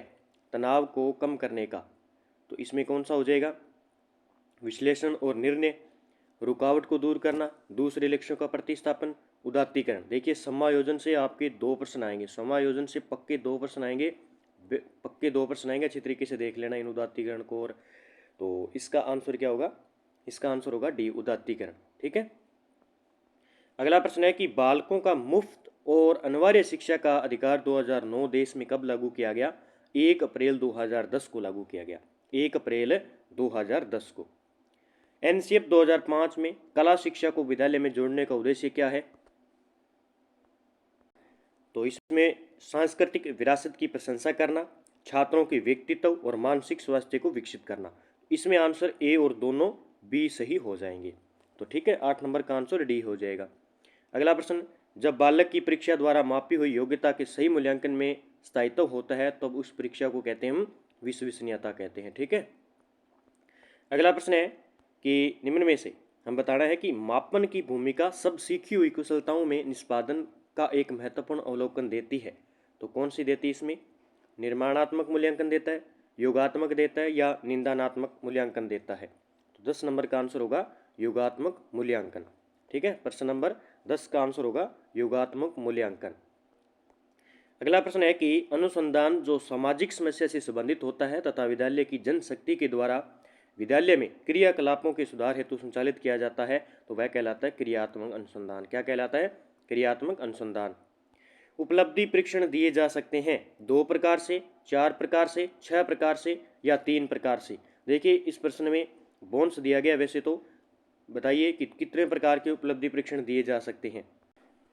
तो इसमें हम आंसर की बात करें तो उपलब्धि जो परीक्षण है वो 2 प्रकार का होता है। दो प्रकार का होता है, एक तो होता है परमापीकृत होता है एक तो, ठीक है, कौन सा, मानकीकरण या परमापीकृत परीक्षण होता है। दूसरा इसमें होता है अपना अपरमापी, कौन सा, अपरमापीकृत, यानी शिक्षक जिसे परीक्षण भी कहते हैं, शिक्षक परीक्षण भी कहते हैं। तो ये दो प्रकार के परीक्षण होते हैं। वही हम बात करें तो उपलब्धि परीक्षण के सोपान की बात करें तो इसके सोपान है छः सोपान है, ये भी है, ठीक है। कई बार ये भी पूछ लिया जाता है कि उपलब्धि परीक्षण के सोपान कितने हैं, तो छः हैं। सबसे पहले मैं बात करूँ छः कौन कौन से। एक तो है शैक्षिक उद्देश्यों का निर्धारण, अभिकल्प का निर्माण, रूपरेखा का निर्माण करना, अपेक्षित प्रश्न लिखना, अंकन तैयार करना, प्रश्नों का क्रमशः विश्लेषण। तो ये रहते हैं सोपान इसके, और प्रकार इसके दो है। वही हम बात करें इसी बात का तो एक होता है निंदानात्मक प्रश्नों के प्रकार की बात करें, आपसे पूछे कि प्रश्नों के प्रकार कितने होते हैं, तो प्रश्नों के चार होते हैं। कौन कौन से, एक तो निबंधात्मक प्रश्न होते हैं, दूसरा एक लघुत्तरात्मक प्रश्न होते हैं, और तीसरा अति लघु होते हैं, और चौथा वस्तुनिष्ठ। ये चार प्रकार के प्रश्न होते हैं, ठीक है। और उसमें फिर वस्तुनिष्ठ की बात करें तो ये छह प्रकार के होते हैं, सत्य असत्य प्रश्न, बहुविकल्पीय प्रश्न, तुल्य पद प्रश्न, रिक्त स्थान पूर्ति प्रश्न, क्रमबद्ध प्रश्न और अति लघुत्तरात्मक प्रश्न। तो इस प्रकार से आपको उपचारात्मक प्रश्न अच्छे तरीके से पढ़ना है, जहाँ से प्रश्न पूछे जा सकते हैं, ठीक है, क्योंकि एग्जाम में कई बार प्रश्न पूछ लिए जाते हैं। तो याद रखना है अच्छे तरीके से, ये मैंने बता दिया, दो इसका आंसर होगा, भी दो होगा, ठीक है। अगला प्रश्न की बात करते हैं। गामक विकास से हमारा तात्पर्य मांसपेशियों के विकास से तथा पैरों के उचित प्रयोग से है। इसका आंसर क्या होगा, गामक क्रियाएं, या कह सकते हैं गामक विकास से हमारा तात्पर्य, तो इसका आंसर होगा डी, शक्ति और गति, उचित उपयोग। 20वीं शताब्दी को बालक की शताब्दी कहा, यह परिभाषा किसने दी थी, क्रो एंड क्रो ने कहा था कि जो 20वीं शताब्दी का बालक है वो 20वीं शताब्दी को बालक की शताब्दी का है। क्या कहा है, बालक की शताब्दी किसने कहा है, क्रो एंड क्रो ने।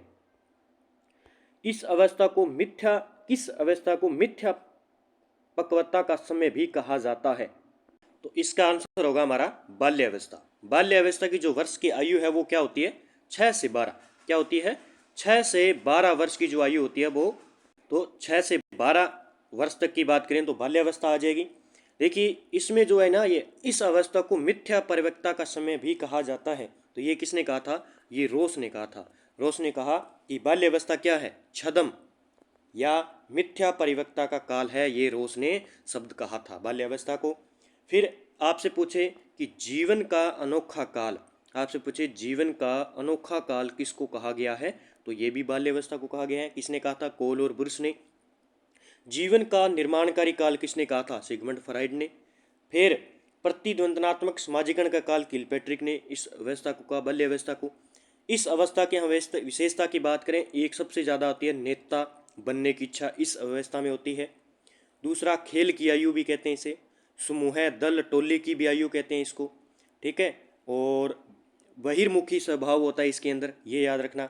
और मूर्त प्रत्यक्ष चिंतन की अवस्था, ज़्यादातर प्रश्न ये आता है कि निम्न में से मूर्त चिंतन, प्रत्यक्ष चिंतन की अवस्था किसमें होती है, बाल्यावस्था में मूर्त होती है इसमें, ठीक है। मूर्त चिंतन का विकास होता है इसमें। नैतिक गुणों का विकास होता है इसमें, नैतिक गुणों का विकास होता है एक, तो ये भी याद रखना है, ठीक है। तो बस इतनी पॉइंट ज़्यादातर याद रखने आपको। प्रारंभिक विद्यालय की आयु भी इसे कहते हैं, समूह भावना, नेता बनने की यथार्थवादी दृष्टिकोण होता है इसके अंदर, ठीक है। ये थोड़ा सा आपको याद रखना है।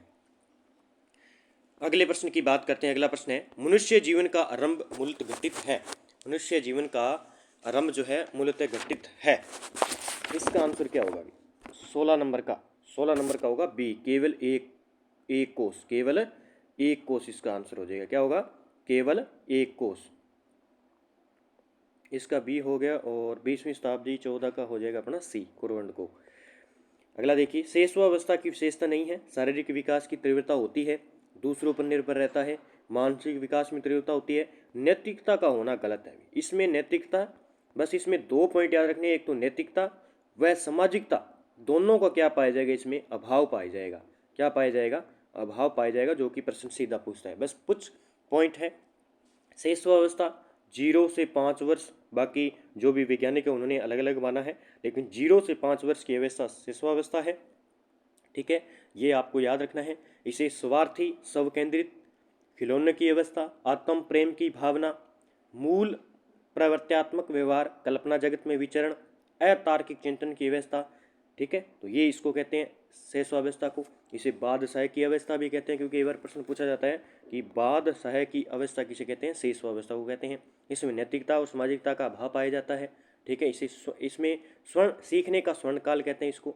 इसमें जो आपसे पूछे कि निम्न में से प्रमुख विधियाँ कौन सी है, तो किंडरगार्टन विधि है, एक तो किंडरगार्टन विधि है, ठीक है, खेल विधि है, दूसरा मोंटेसरी विधि।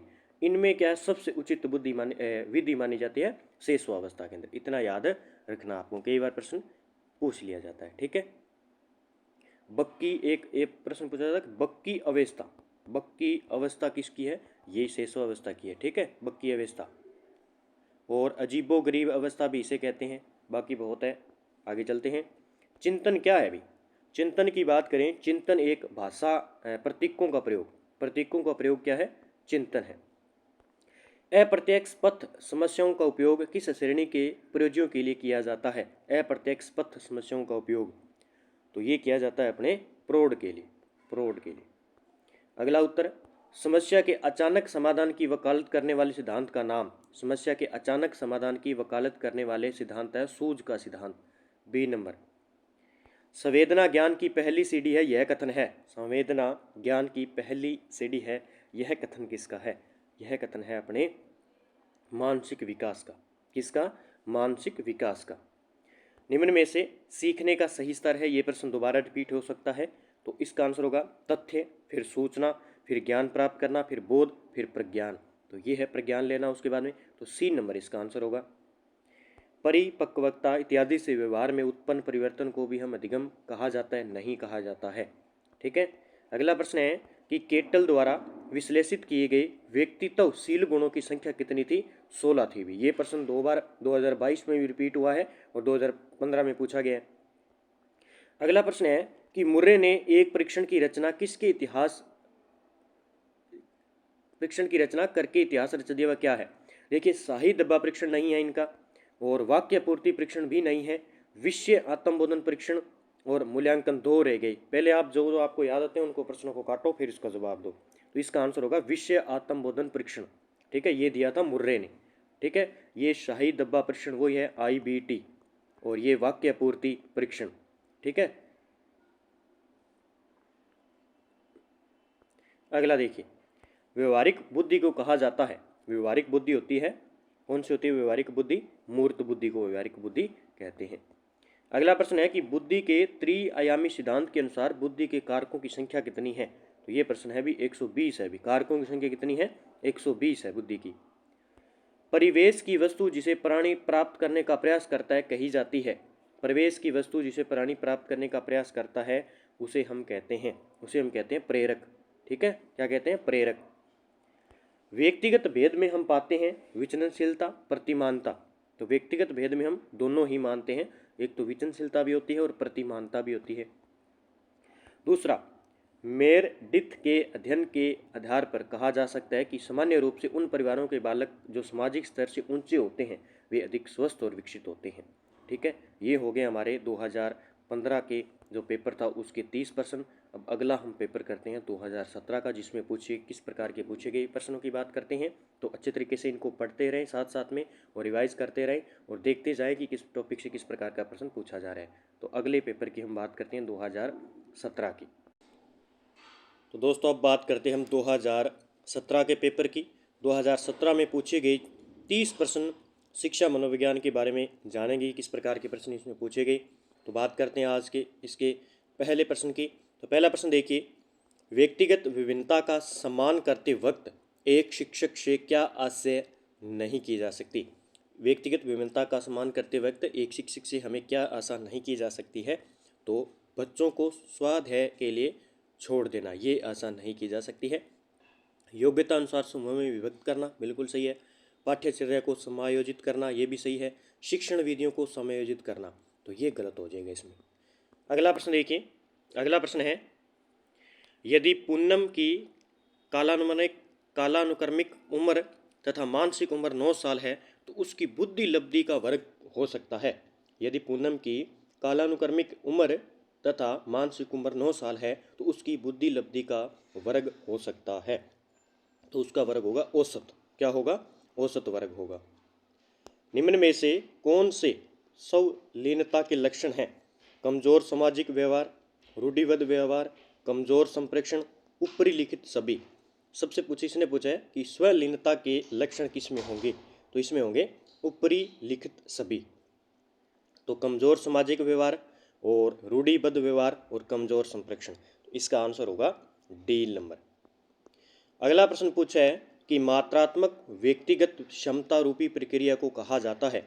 मात्रात्मक व्यक्तिगत क्षमता रूपी प्रक्रिया को कहा जाता है तो इसे कहते हैं वृद्धि या ग्रोथ कहते हैं। मात्रात्मक व्यक्तिगत क्षमता रूपी प्रक्रिया वृद्धि या ग्रोथ कहलाती है। अगला प्रश्न पूछा गया है कि किशोरावस्था में एक बच्चे के उचित विकास हेतु माता पिता तथा शिक्षक निम्न कार्य कर सकते हैं। किशोरावस्था में एक बच्चे के उचित विकास हेतु माता पिता और शिक्षक निम्न कार्य कर सकते हैं। तो क्या कर सकते हैं? तो लिंग शिक्षा को उचित ज्ञान देना, ये सही है। उचित वातावरण प्रदान करना, ये सही है। परामर्श या मार्गदर्शन सेवा की व्यवस्था करना यदि आवश्यक हो तो ऊपरी सभी लिखित जो है सारे सही हो जाएंगे। निम्न कार्य है माता पिता और शिक्षक के। अगला प्रश्न है कि निम्न में से कौन क्रियात्मक शोध से संबंधित नहीं है? क्रियात्मक शोध से संबंधित नहीं है। तो इसमें देखिए, क्रियात्मक शोध सिद्धांत निर्माण में सहायता करता है, ये गलत है। इसमें यह व्यवहारिक समस्या के समाधान करने में सहायक है, बिल्कुल सही है। त्वरित चिंताजनक समस्या के ऊपर यह केंद्रित होता है। यह रचनात्मक प्रतिक्रिया देता है जैसे उद्देश्य और प्रणाली में खुला परिवर्तन होना है। तो क्रियात्मक शोध से संबंधित व्यवहारिक और ए, बी और सी, डी सही हो जाएंगे। अगला प्रश्न है, देखिए थोड़ा सा बड़ा है। एक शिक्षक अपनी कक्षा में थॉर्नडाइक के सिद्धांत को लागू करने जा रहा है। निम्न में से क्या शिक्षक को लागू नहीं करना चाहिए? थॉर्नडाइक का जो सिद्धांत है, कौन सा सिद्धांत है, साथ साथ में बताइए कमेंट बॉक्स में। तो थॉर्नडाइक का सिद्धांत इसमें बताया गया। तो इसका सिद्धांत क्या होगा? बच्चों को नई चीज़ें सीखने हेतु खोज विधि के लिए उन्मुख किया जाना, ये जो है लागू नहीं करना चाहिए। ठीक है, तो बच्चों को तैयार किया जाना चाहिए तथा उन्हें कार्य सीखने हेतु सही प्रेरित किया जाना चाहिए। उचित अभ्यास और ड्रिल कार्य दिया जाना चाहिए। जहाँ तक हो शिक्षक को पुरस्कार का उपयोग सही रूप में करने की कोशिश करनी चाहिए। तो बी नंबर इसका आंसर गलत हो जाएगा।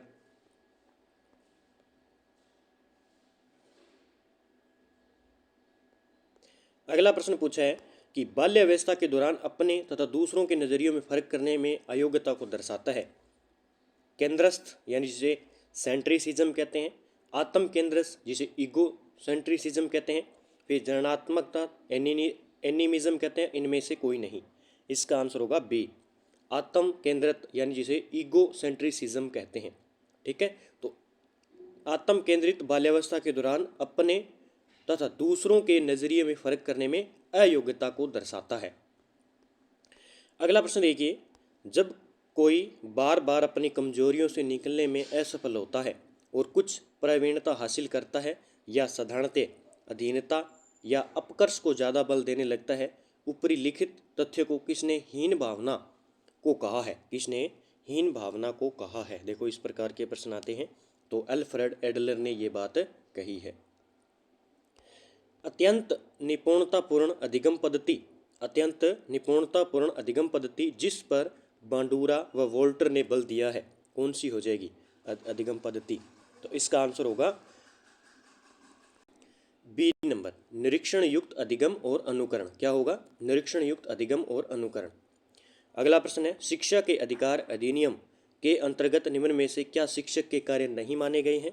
शिक्षा के अधिकार अधिनियम के तहत तो इसमें देखिए आंसर होगा शिक्षक को खुद को व्यक्तिगत ट्यूशन में व्यस्त रखना चाहिए, ये इसमें नहीं माना गया। एक निश्चित समय में पाठ्यक्रम को पूरा करना, विद्यालय के जरिए नियमित बनाए रखना तथा समय का पाबंद होना, हर बालक की अधिगम क्षमता को समझकर उसकी ज़रूरत के अनुसार उन्हें अतिरिक्त अनुबोध प्रदान करना। तो बी नंबर इसका आंसर हो जाएगा। फ्राइड की अनुशासित व्यक्तित्व की बनावट के अनुसार निम्न में से कौन मूलभूत तीव्र इच्छा के उठने के साथ ही तुरंत तथा अनैच्छिक रूप से सभी नियम तथा जीवन की सत्यता तथा नैतिकता की अवहेलना करते हुए संतुष्ट करता है? परा अहम, फिर अहम या पराहम दोनों, इद या अहम। ठीक है। तो ये फ्रॉइड के जो है प्रकार बताए गए हैं, ये आपको याद रखना है। इसमें आंसर क्या होगा? सी नंबर, इद हो जाएगा। ठीक है। फ्रॉइड की अनुशासित व्यक्तित्व की बनावट के आधार पर इनमें से मूलभूत तीव्र इच्छा के उठने के साथ ही तुरंत तथा अनैच्छिक रूप से सभी नियम और जीवन की सत्यता तथा नैतिकता की अवहेलना करते हुए संतुष्ट करता है, तो इद करता है। अगला प्रश्न है, देखिए, निम्न में से किस तकनीक के अंतर्गत एक बच्चा किसी चीज़ को हासिल करता है जिसे बाद में वो अपने इच्छुक चीज़ें, कार्य या लाभ में बदल सकता है? इसका आंसर क्या होगा? तो इसका आंसर होगा टोकन इकोनॉमी। क्या होगा? Token economy. अगला प्रश्न देखिए, समायोजन प्रक्रिया के दौरान विद्यार्थीगण बहुत से विरोधाभासी परिस्थितियों से गुजरते हैं। उदाहरण स्वरूप, एक विद्यार्थी शिक्षक के सामने अपनी गलतियों को स्वीकार करना चाहता है, पर इसके साथ ही वह शिक्षक द्वारा दंडित होने से भी डर रहा है। निम्न में से इसके सापेक्ष में इसे अच्छी तरह समझाया गया है। किस सापेक्ष में निम्न में से अच्छी तरीके से समझाया गया है? तो इसमें समझाया गया है पद्धति वर्जन विरोधाभासी परिस्थिति के अंदर इसे अच्छी तरीके से समझाया गया है। अगला प्रश्न है, एक 5 वर्ष के बच्चे में दूसरों के प्रति प्रतिक्रिया तथा संप्रेषण में कमी, संप्रेषण यानी बातचीत में कमी तथा असामान्य व्यवहार को बार बार करता है, इस तरह के लक्षण को किस चीज़ का प्रतीक माना जाएगा? इसे माना जाएगा सेसव स्वलीनता। सेसव स्वलीनता माना जाएगा। किशोरावस्था की ऐसी आदत जिसमें खुद को भूखे रहने की प्रवृत्ति होती है तथा यह ज़्यादा बालिकाओं में पाई जाती है, ऐसी अवस्था को कहा जाता है। तो ऐसी अवस्था को कहा जाता है एनोरेक्सिया नर्सोवा। एनोरेक्सिया नर्सोवा इसे कहते हैं। ठीक है, यानी खुद को भूखे रखने की प्रवृत्ति किसमें पाई जाती है? ज़्यादातर बालिकाओं में। निम्न में से कौन सा शब्द दूरदर्शिता के लिए दिया गया है? दूरदर्शिता के लिए दिया गया है, ये देखो, इसको किया गया डिलीट। ठीक है, इसको हम, आप बताइए अगर आपको इसका आंसर आता है। शब्द दूरदर्शिता के लिए दिया गया है। सीखने का व्यवहारिक सिद्धांत दिया गया है। सीखने का व्यवहारिक सिद्धांत किसके द्वारा दिया गया? सीखने का व्यवहारिक सिद्धांत किसके द्वारा दिया गया? तो इसके आंसर की बात करें तो सीखने का व्यवहारिक सिद्धांत दिया गया था वॉटसन के द्वारा। किसके द्वारा? वॉटसन के द्वारा दिया गया था, ताकि ये प्रश्न, इसलिए ये प्रश्न डिलीट किया गया है। ठीक है। अगला प्रश्न देखिए, निम्न में से कौन सी संस्था प्रशिक्षण नियमावली तथा कार्यक्रमों का विकलांगता पुनर्वास के क्षेत्र में भारत में क्रियान्वित करता है? तो इसका आंसर क्या होगा? इसका आंसर होगा भारतीय, ये थोड़ा डिलीट हो गया, भारतीय पुनर्वास परिषद। कौन करेगी? भारतीय पुनर्वास परिषद करती है। भी प्रश्न है कि कौन सी संस्था प्रशिक्षण नियमावली तथा कार्यक्रमों का विकलांगता पुनर्वास के क्षेत्र में भारत में क्रियान्वयन है? तो भारतीय पुनर्वास परिषद। अगला प्रश्न है, यहाँ पे देखिए, थोड़ा से बड़े प्रश्न है यहाँ पे, देखो इस प्रकार, एक विशेष स्तर पर बच्चे मौलिक तर्क का इस्तेमाल करना शुरू कर देते हैं तथा सभी प्रकार के प्रश्नों का जवाब जानना चाहते हैं। प्याजे ने इसे अंतर्ज्ञान कहा है। प्याजे के अनुसार इनमें से कौन सा चरण का यह अर्थ है? साकार संचालन का, पूर्व संचालन का, औपचारिक संचालन का? तो इसका आंसर होगा अपना होगा पूर्व संचालन का। किसका? पूर्व संचालन का होगा। ज़्यादातर बच्चे प्रथम सार्थक शब्द इस उम्र में बोलते हैं। प्रथम सार्थक शब्द किस उम्र में बोलते हैं? तो 10 से 13 महीने के बच्चे। बहुबुद्धि सिद्धांत के जनक कौन है? बहुबुद्धि सिद्धांत दिया था गार्डनर ने। किसका द्वारा है? गार्डनर के द्वारा। निम्न में से किसने सामाजिक रचनावाद दर्शन पर अत्यधिक बल दिया था? निम्न में से किसने सामाजिक रचनावाद दर्शन पर अत्यधिक बल दिया था?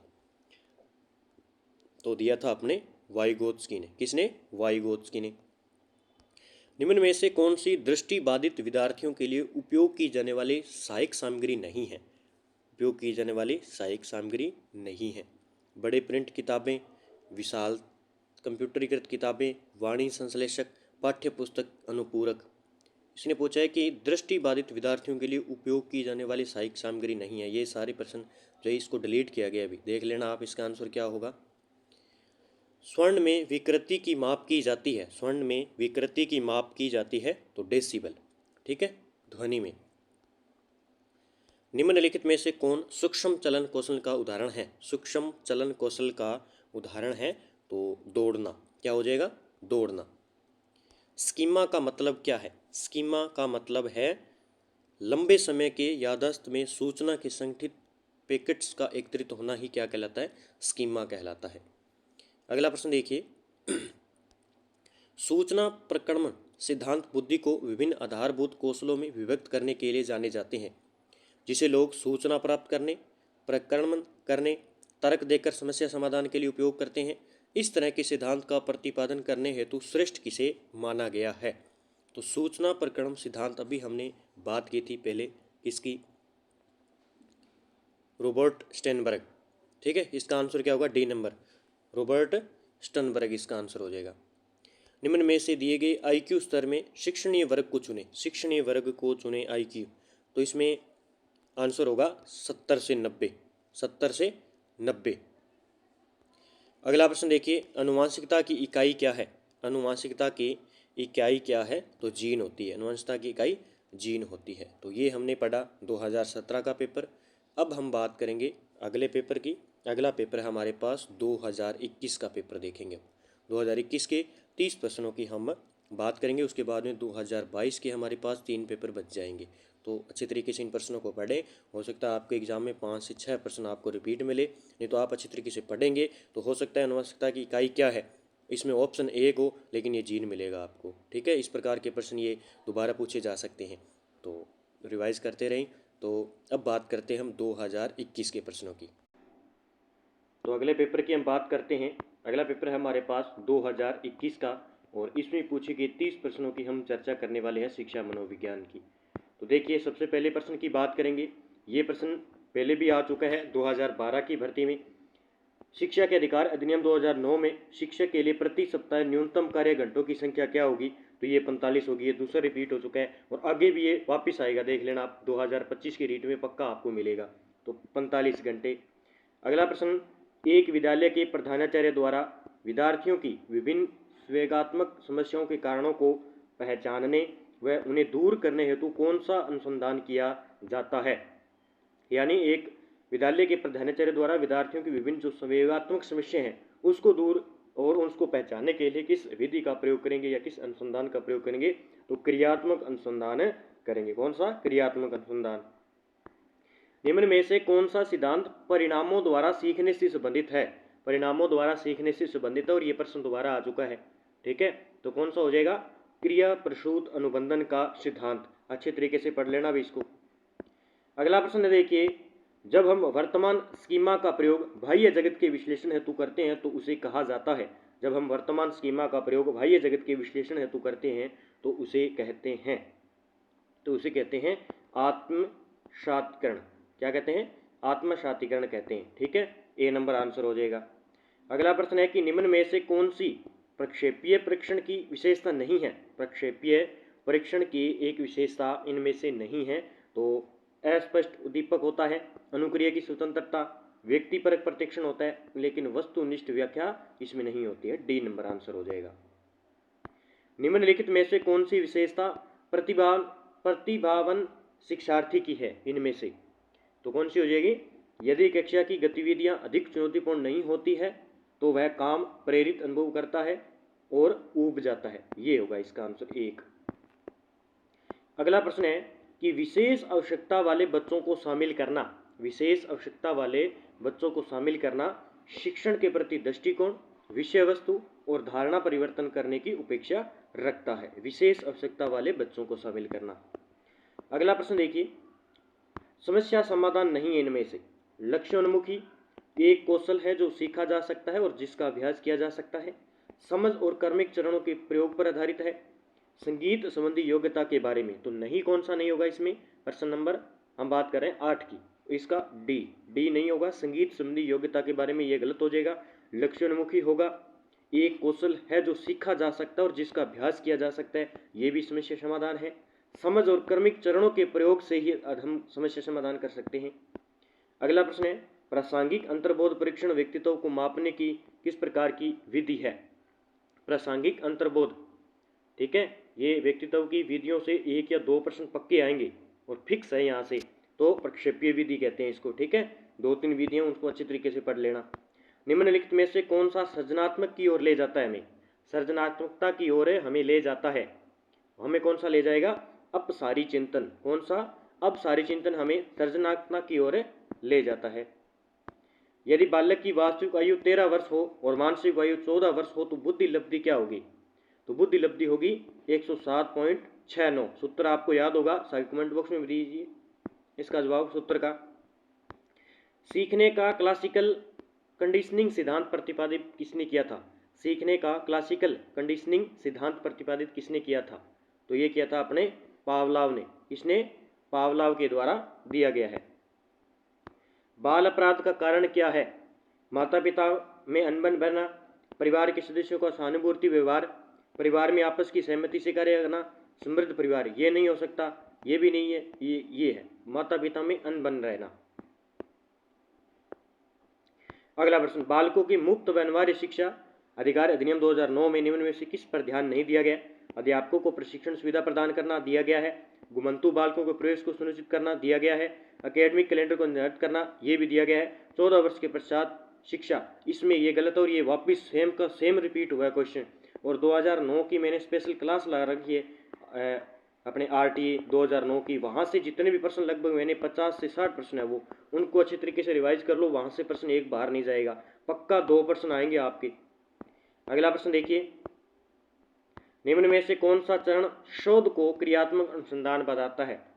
शोध को क्रियात्मक अनुसंधान बनाता है, तो कौन सा हो जाएगा इसमें? इसका आंसर होगा बी। प्रोग्राम का क्रियान्वयन व मूल्यांकन ही क्या बनाता है? चरण शोध को क्रियात्मक अनुसंधान बनाता है। अगला प्रश्न देखिए, अल्बर्ट पांडुरा के अनुसार निरीक्षणात्मक अधिगम हेतु 4 परिस्थितियां आवश्यक है, इन परिस्थितियों का सही क्रम क्या होगा? ये प्रश्न दोबारा रिपीट हो सकता है भी, सेम का सेम। ठीक है, प्रश्न नंबर है हमारे पास 16। अल्बर्ट पांडुरा के जो है निरीक्षणात्मक अधिगम हेतु 4 परिस्थितियां आवश्यक बताई थी, उनमें से उनका क्रम पूछा है, तो इसका क्रम होगा अवधान के बाद धारणा और फिर पुनरुत्थान फिर अनुप्रेरणा।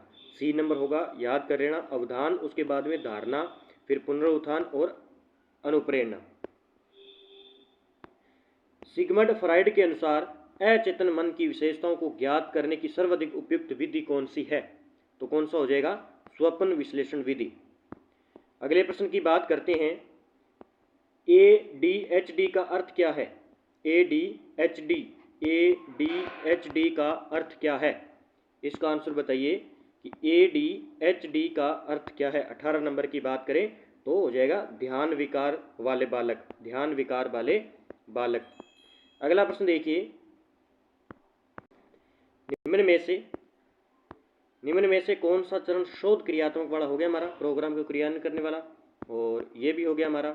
अब ये बात करते हैं, तो 18 नंबर का होगा स्वर्ण दुर्बलता वाले बालक हो जाएंगे। अगला प्रश्न देखिए, एक परीक्षण जो व्यक्ति की किसी एक या अधिक क्षेत्रों में उसकी विशेषताओं और कमियों को व्यक्त करने के लिए बनाया गया है वह कहलाता है। एक परीक्षण जो व्यक्ति की किसी एक या अधिक क्षेत्रों में उसकी विशेषताओं और उसकी कमियों को व्यक्त करने के लिए बनाया गया है उसे क्या कहते हैं? उसे कहते हैं निदानात्मक परीक्षण के नाम से जाना जाता है। भारतीय संविधान के कौन से संशोधन द्वारा शिक्षा का अधिकार सम्मिलित किया गया है? शिक्षा का अधिकार सम्मिलित किया गया है, वो है 86वां संविधान संशोधन। ठीक है, याद रखना है, शिक्षा का अधिकार लागू किया 86वां संविधान संशोधन के तहत। बाल केंद्रित शिक्षण विधि का अर्थ क्या है? बाल केंद्रित शिक्षण विधि का अर्थ क्या है? 21 नंबर का आंसर देखिए, बाल केंद्रित शिक्षण विधि का अर्थ है कि बच्चों की अभिव्यक्ति और उनकी सक्रिय भागीदारी को महत्व देना ही महत्वपूर्ण बाल केंद्रित शिक्षण विधि मानी जाती है। रेविन प्रोग्रेसिव मैट्रिसेस का प्रयोग किस मापन के लिए किया जाता है? किस मापन के लिए किया जाता है? ये किया जाता है अधिगम के लिए। रेविन प्रोग्रेसिव मैट्रिसेस का प्रयोग अधिगम के मापन के लिए किया जाता है। वाइगोत्स्की के अनुसार बालक सीखते हैं, वाइगोत्स्की के अनुसार बालक सीखते हैं अपने वयस्कों और समन्वयकों के साथ परस्पर क्रिया से सीखते हैं। इसमें देखिए, इसमें आंसर होगा 21 का बुद्धि। रेविन प्रोग्रेसिव मैट्रिसेस का प्रयोग बुद्धि मापन के लिए किया जाता है, बिल्कुल सही है, सी नंबर आंसर होगा, और इसका होगा बी नंबर। 24 नंबर देखिए, किस मनोवैज्ञानिक के द्वारा सर्वप्रथम बुद्धि परीक्षण का निर्माण किया गया? सर्वप्रथम बुद्धि परीक्षण का निर्माण किया गया, वो है बीने। कौन है? अल्फ्रेड बीने। एक शिक्षक द्वारा प्रतिभाशाली बालकों के उत्थान हेतु कौन सा प्रयास किया जाएगा? एक शिक्षक द्वारा प्रतिभाशाली बालकों के उत्थान हेतु कौन सा प्रयास किया जाएगा? किया जाएगा विशिष्ट कक्षाएं और प्रोत्साहन। बी नंबर आंसर बिल्कुल सही हो जाएगा। अगला प्रश्न है, एनसीएफ 2005 में कला शिक्षा को जोड़ने का उद्देश्य क्या है? देखो बार बार ये प्रश्न रिपीट हो रहा है। एनसीएफ 2005 से संबंधित तार्किक चिंतन में अभिवृत्ति, वैज्ञानिक दृष्टिकोण नहीं होगा तो सांस्कृतिक विरासत की सराहना, ये इसमें जोड़ा गया है। ठीक है, ये पॉइंट याद रखने आपको। अगला प्रश्न देखिए, विकास कभी न समाप्त होने वाली प्रक्रिया है। यह विचार संबंधित है निरंतरता के सिद्धांत से। किससे है? निरंतरता के सिद्धांत से। निम्नलिखित में से कौन सा बुद्धि का घटक नहीं है? इनमें से कौन सा बुद्धि का घटक नहीं है? देखिए, तार्किक चिंतन है, स्मृति भी है, अनुभवों से सीखना ये भी है, तो व्यावसायिक रुचियां इसमें शामिल नहीं होती है। किसके अंदर? बुद्धि के घटक के अंदर। निम्नलिखित में से बालक की कौन सी प्रक्रिया मनोगत्यात्मक नहीं है? मनोगत्यात्मक, देखिए लिखना होता है, खेलना होता है, गेंद फेंकना, लेकिन सोचना जो है क्या है? मनोगत्यात्मक प्रक्रिया नहीं है। व्यक्ति को मापने के लिए 16 पीएफ प्रश्न प्रणाली किसने दी? ये 2-3 बार प्रश्न आ चुका है बार बार, तो आरबी केटल की है ये 16 पीएफ जो है प्रश्नावली। ठीक है, ये याद रखना है, 2 बार दूसरा रिपीट हो चुका है, आरबी केटल की है। तो अब ये हो गए हमारे 30 प्रश्न 2021 के। अब हम बात करेंगे 2022 के। 3 शिफ्टों में 2 शिफ्ट है, सेकेंड शिफ्ट और थर्ड शिफ्ट और चौथी शिफ्ट, 3 शिफ्टों में पेपर हुए थे, उनकी हम चर्चा करेंगे। अब हमारे पास 120 प्रश्न है, उनको कंप्लीट कर लेते हैं आगे। अगले पेपर की बात करते हैं हम। 2022 का पेपर है ये और सेकंड शिफ्ट है ये। कौन सी? सेकंड शिफ्ट हुई थी, 2022 का पेपर है। शिक्षा मनोविज्ञान के 30 प्रश्नों की हम बात करने वाले हैं। देखिए, बात करते हैं बाल विकास एवं शिक्षा शास्त्र की। सबसे पहले प्रश्न की बात करें, विकास का कौन सा आयाम नोम चोम्स्की के सिद्धांतों से प्रभावित हुआ है? तो इसका आंसर क्या होगा? नैतिक विकास। क्या होगा? नैतिक विकास।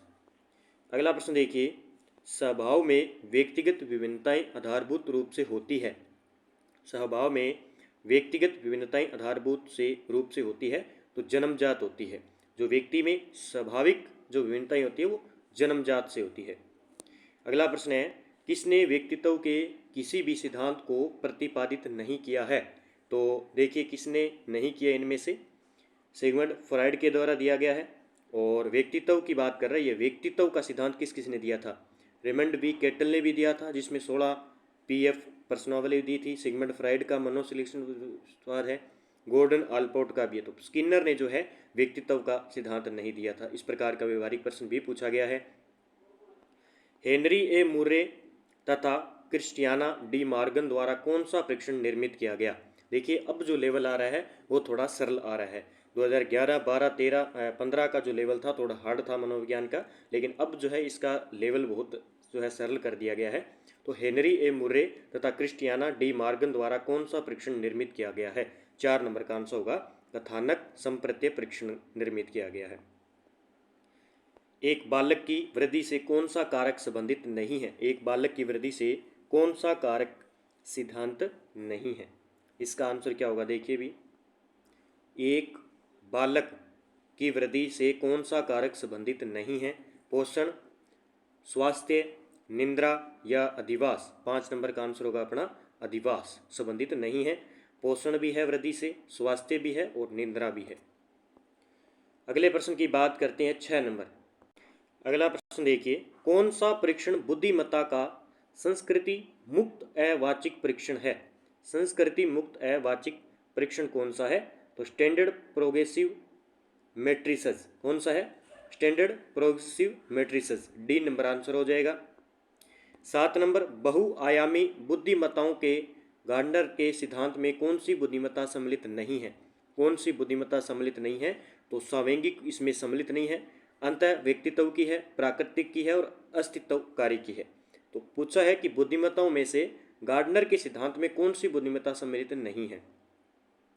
रचनात्मक चिंतन के कौन से प्रकार संबंधित नहीं है? रचनात्मक चिंतन के अत्यधिक चिंतन है, अधिचिंतन भी है, और इसमें हम बात करें तो विमर्शी चिंतन भी है, लेकिन अपसारी चिंतन रचनात्मक चिंतन के अंदर नहीं आते हैं।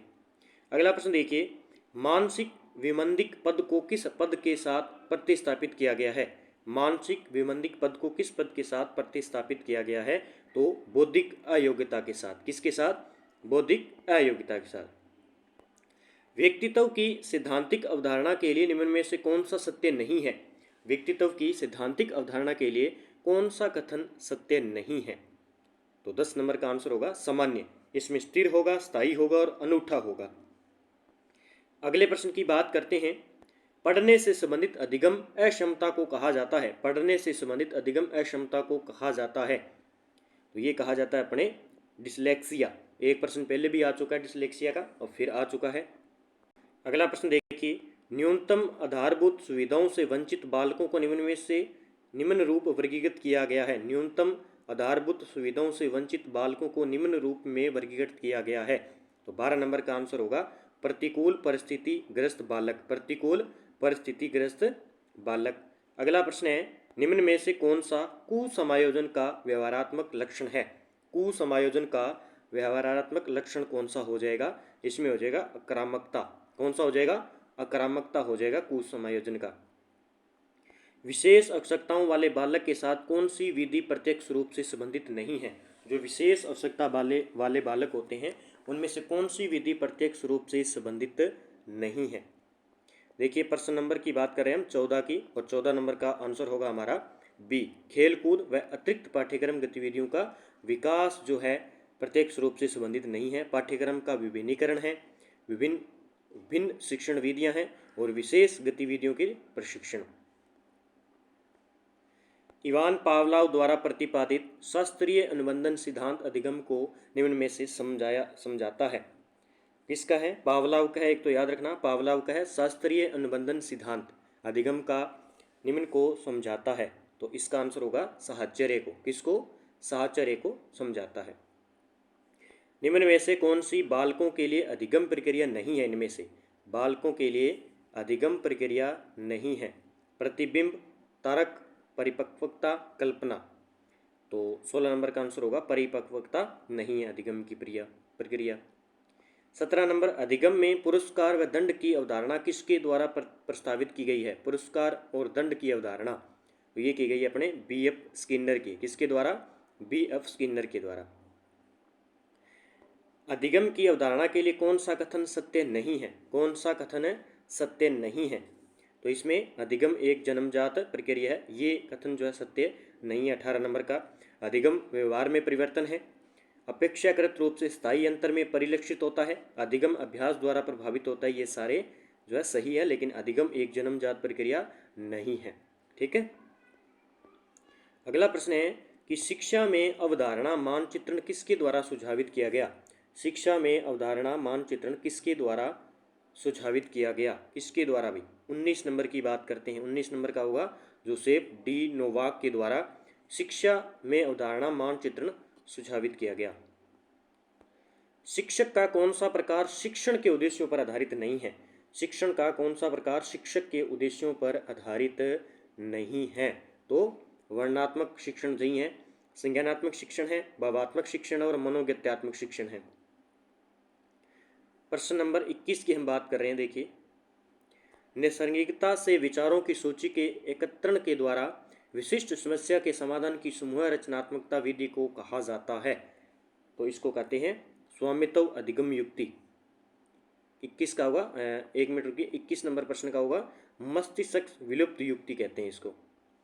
अगला प्रश्न देखिए, कक्षा अधिगम में अभिप्रेरणा की भूमिका किस प्रक्रिया से प्रत्यक्ष रूप से संबंधित नहीं है?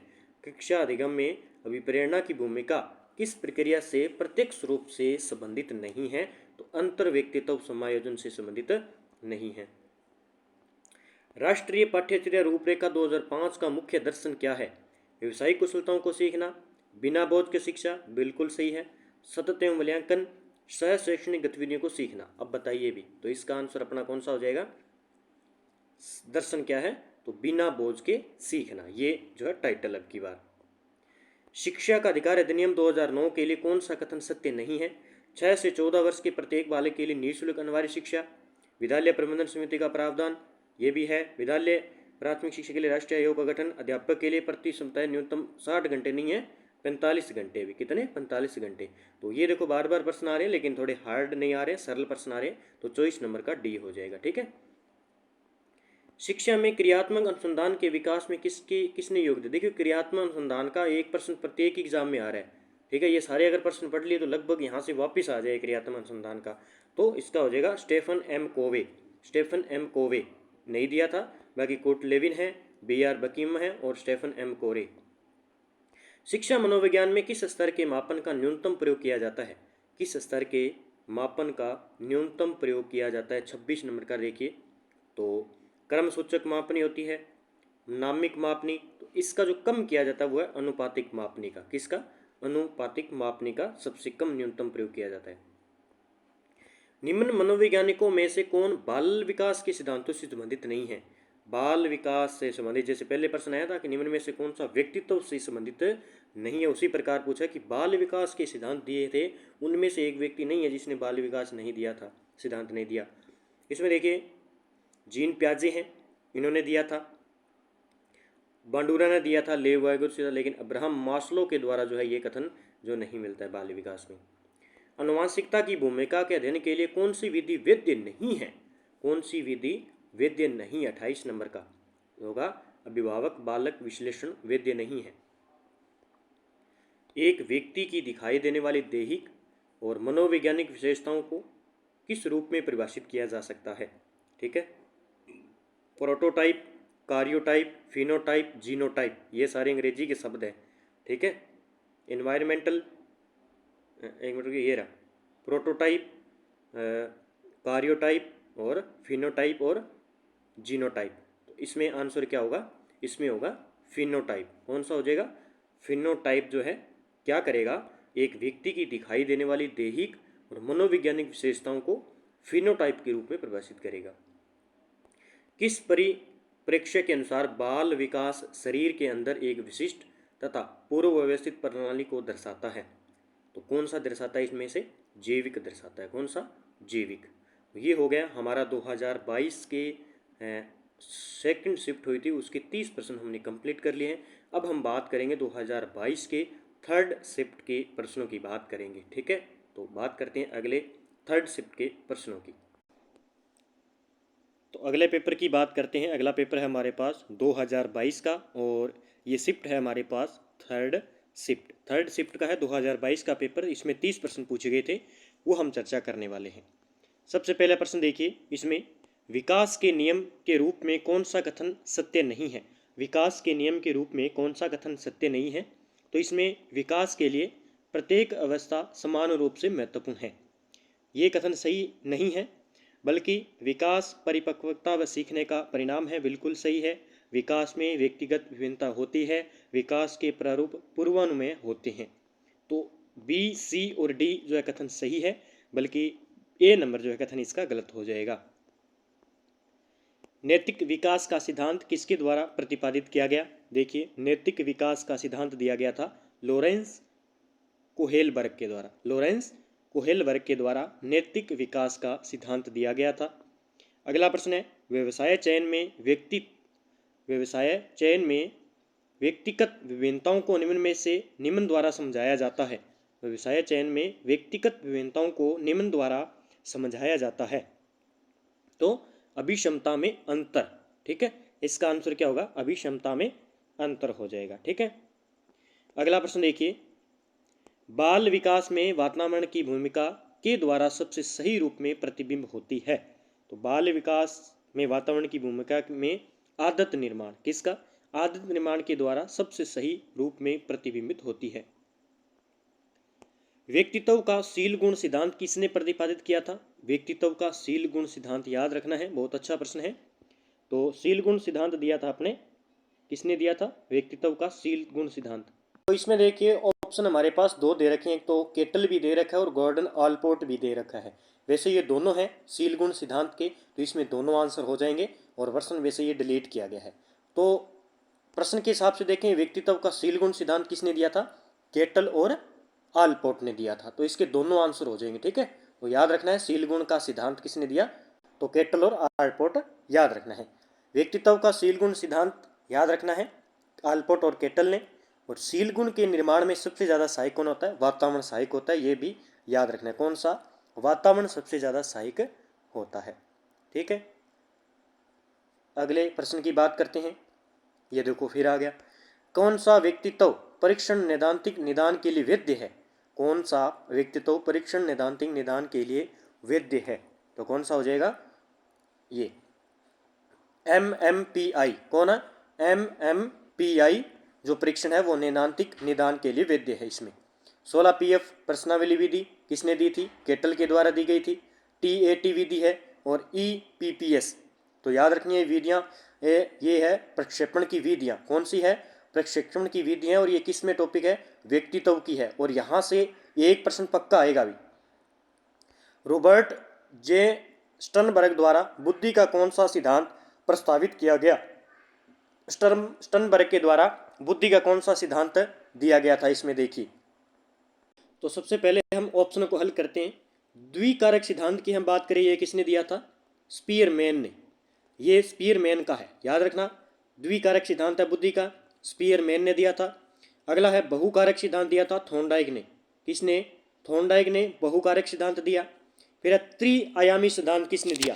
त्रिआयामी सिद्धांत, ठीक है, एक त्रिआयामी, ये दिया था गिलफोर्ड ने। त्रिआयामी सिद्धांत आपसे पूछे, गिलफोर्ड के द्वारा दिया गया। पदानुक्रमिक सिद्धांत किसके द्वारा गया? ये दिया गया था बर्ट और वर्नन के द्वारा। बर्ट व वर्नन के द्वारा ये दिया गया। अब इसमें देखो, स्टर्नबर्ग द्वारा बुद्धि का कौन सा सिद्धांत प्रस्तावित किया गया था, वैसे इसको प्रश्न को डिलीट किया गया है, तो ये याद रखना है आपको। अब यहाँ पे एक प्रश्न है कि त्रिआयामी, आपसे पूछे कि त्रिकारक सिद्धांत किसने दिया? त्रिकारक सिद्धांत दिया था स्पीयरमैन ने। यह भी किसने दिया? स्पीयरमैन ने। और द्विकारक सिद्धांत किसने दिया? स्पीयरमैन ने दिया था। तो यहाँ से प्रश्न एक आता ही आता है। और वही बात करें, थॉर्नडाइक और गेरेट ने बुद्धि के 3 प्रकार बताए थे। कितने प्रकार? 3 प्रकार। कौन कौन से? एक तो होता है मूर्त बुद्धि। कौन सी? मूर्त बुद्धि, ये याद रखनी है। इस बुद्धि का संबंध यंत्रों, मशीनों व भौतिक वस्तुओं से होता है, इस मूर्त बुद्धि का।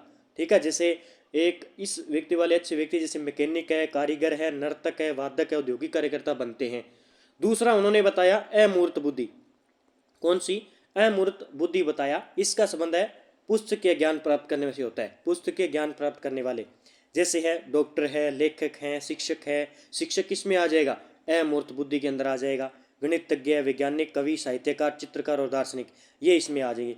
एक होती है सामाजिक बुद्धि, इसका संबंध होता है सामाजिक कार्यों से, जैसे अच्छे कोई नेता बन गया, कोई व्यवसायी बन गया, कूटनीतिज्ञ बन गया या समाज सेवक बन गया। तो थॉर्नडाइक व गेरेट ने बुद्धि के 3 प्रकार बताए थे। ठीक है, मूर्त बुद्धि जिसे गामक कहते हैं, या यांत्रिक बुद्धि या गत्यात्मक भी पूछा जा सकता है, अमूर्त बुद्धि, और तीसरा होता है सामाजिक बुद्धि। और बाकी सिद्धांत मैंने आपको बता दिया। द्विकारक सिद्धांत किसने दिया? द्विकारक और त्रिकारक दोनों याद रखना। द्विकारक और त्रिकारक सिद्धांत दिए थे स्पीयरमैन ने। त्रिआयामी सिद्धांत किसके द्वारा दिया गया? त्रिआयामी आपसे पूछे। और एक आता है बहुकारक, बहुकारक दिया थॉर्नडाइक ने। ये याद रखना है, बहु आ जाए थॉर्नडाइक। और बात करें बहु बुद्धि का त्रिआयामी सिद्धांत है गिलफोर्ड। त्रिआयामी आ जाए तो गिल कर देना, गिलफोर्ड। और पदानुक्रमिक सिद्धांत बर्ट ने। ठीक है, ये आपको याद रखना, इतना पॉइंट। अगला प्रश्न, निम्न में से कौन सा बुद्धि का निष्पत्ति परीक्षण है? निष्पत्ति परीक्षण है, इसमें से बताइए भी। बुद्धि का निष्पत्ति परीक्षण कौन हो जाएगा? भाटिया बैटरी। कौन सा हो जाएगा? भाटिया बैटरी जो है वो क्या है? बुद्धि का निष्पत्ति सिद्धांत है। ठीक है, अगला प्रश्न देखिए, व्यक्तिगत विभिन्नताओं की प्रकृति के लिए निम्न में से कौन सी अवधारणा सत्य नहीं है? इनमें से कौन सी अवधारणा सत्य नहीं है? तो इसका आंसर होगा अधिगम समानता। क्या होगा? सत्य नहीं है, अधिगम समानता। सामान्य संभाव्यता होती है। ठीक है, व्यक्तिगत विभिन्नताओं की प्रकृति के लिए विचलनशीलता भी होती है, और शील गुणों का अंतर संबंध आप पढ़ चुके हैं। प्रतिभाशाली बालकों की शिक्षा के लिए कौन सा उपाय प्रासंगिक नहीं है? इनमें से पाठ्यक्रम की समृद्धि, उपचारात्मक अध्यापन, विशेष कक्षाएं, श्रेणी उन्नति। इसमें बताइए, प्रतिभाशाली बालकों के लिए प्रासंगिक जो उपाय नहीं है वो है उपचारात्मक अध्यापन। ये गलत हो जाएगा। पाठ्यक्रम की समृद्धि होनी चाहिए, श्रेणी जो है श्रेणी की उन्नति होनी चाहिए, और विशेष कक्षाएं होनी चाहिए। तो इसका आंसर बी हो जाएगा। कौन सी विकृति अधिगम अक्षमता का एक प्रकार है? कौन सी विकृति अधिगम अक्षमता का प्रकार है? क्रेटिनिज्म, ADHD, डिलेक्सिया और ओटिज्म। देखिए ये अधिगम में आते हैं और यहाँ से प्रश्न एक बार बार आ रहा है, तो इसका आंसर क्या हो जाएगा? डिलेक्सिया। ये डिलेक्सिया का 3 बार प्रश्न आ चुका है, अभी बार बार प्रश्न आ रहा है अलग अलग तरीके से, तो अच्छे तरीके से डिलेक्सिया को पढ़ लेना। कुसमायोजन का कौन सा तत्व विशेष रूप से निर्णय लेने से संबंधित है? देखिए कुसमायोजन, कुसमायोजन के अंदर तनाव आएगा, समायोजन, कुंठा और बात करें हम चिंता, यह समायोजन, और द्वंद्व, द्वंद्व होगा वो किस में होगा? कुसमायोजन में। तो इसका क्या हो जाएगा? द्वंद्व हो जाएगा। देखिए तनाव है, कुंठा है, चिंतना है, ये है समायोजन के बाधक तत्व। देखिए समायोजन के बाधक तत्व की मैं बात करूं तो तनाव आ जाएगा, टेंशन, फिर दुश्चिंता हो जाएगी, ठीक है, चिंता हो जाएगी, दबाव भी आ जाएगा, आपसे दबाव भी मिल सकता है, या बगनासा, बगनासा, या जिसे हम कहते हैं कुंठा, कुंठा भी बाधक तत्व होता है, और दूसरा संघर्ष, ठीक है। ये क्या होते हैं? सारे के सारे इसमें बाधक तत्व होते हैं समायोजन के अंदर, ठीक है। समायोजित व्यक्ति तब होगा जब उसका मानसिक रूप से स्वस्थ होगा, सकारात्मक सोच होगी, पर्याप्त निर्णय लेने की क्षमता होगी, अध्ययन में रुचि होगी, एक ही लक्ष्य पर टिके रहना है, बाधाओं का सामना करना, आकांक्षाओं का उच्च स्तर होना, आत्मविश्वास जरूरी है, व्यवहार में लचीलापन और अपनी इच्छाइयों व कमजोरियों का ज्ञान आदि। ये होती है समायोजन की सारी विशेषताएं। अगला, जेपी गिलफोर्ड के अनुसार सृजनात्मक बालकों की विशेषता कौन सी नहीं है? सृजनात्मक बालकों की विशेषता इनमें से नहीं है। तो चिंतन में समानुभूति, समस्या के बहुविध उत्तर, चिंतन में लचीलापन, चिंतन में मौलिकता, ये सारी क्या है? इसमें सृजनात्मक बालकों की विशेषता है। ट्राइसोमी 21 को कहा जाता है, ट्राइसोमी 21 को कहा जाता है, ये होता है डाउन संलक्षण, ठीक है। अगला प्रश्न है, निम्न में से कौन सा थोंडाई के सीखने के नियमों का हिस्सा नहीं है? सीखने के हिस्से का नियम नहीं है, ठीक है, अधिगम के अंदर। तो साहचर्य का नियम नहीं, इसमें तत्परता का नियम है, अभ्यास का नियम है, बार बार प्रभाव का नियम है, तो साहचर्य का नियम जो है इसमें नहीं है। निम्न में से कौन सा कक्षा में सीखने को प्रभावित करने वाला मनोवैज्ञानिक कारक है? कक्षा में स्वास्थ्य, उम्र एवं जेंडर, परिपक्वता का स्तर, अभिप्रेरणात्मक व संवेगात्मक अवस्था, विषय वस्तु की अर्थपूर्णता। तो कौन सा कारक होगा सीखने को प्रभावित करने वाला मनोवैज्ञानिक कारक? कौन सा होगा इसमें? तो इसमें होगा अभिप्रेरणात्मक एवं संवेगात्मक अवस्था होगी, ठीक है। अधिगम का अंतर्दृष्टि सिद्धांत किसके द्वारा प्रतिपादित किया गया? अब देखो बार बार यही प्रश्न आ रहे हैं। सबसे पहला टॉपिक आपको बाल विकास, अधिगम और अभिप्रेरणा, बुद्धि, ये 4 टॉपिक तो अच्छे तरीके से तैयार होने चाहिए अगर आपको इन प्रश्नों को करने हैं। तो अधिगम का अंतर्दृष्टि सिद्धांत किसके द्वारा दिया गया? कोहलर का है, भी वोल्फगैंग कोहलर का है, ठीक है। अधिगम के समस्या समाधान उपागम का अंतिम चरण कौन सा है? अधिगम के समस्या समाधान अधिगम उपागम का अंतिम चरण कौन सा है? तो इसका अंतिम चरण है निष्पादन का सत्यापन। अगला प्रश्न, समायोजन के लिए एक युक्ति के रूप में रक्षात्मक युक्तियों के प्रयोग को मौलिक रूप से किसके द्वारा किया गया है? तो किसके द्वारा किया गया है रक्षात्मक युक्तियां? तो ये होता है सिगमंड फ्राइड के द्वारा। किसके द्वारा? सिगमंड फ्राइड के द्वारा।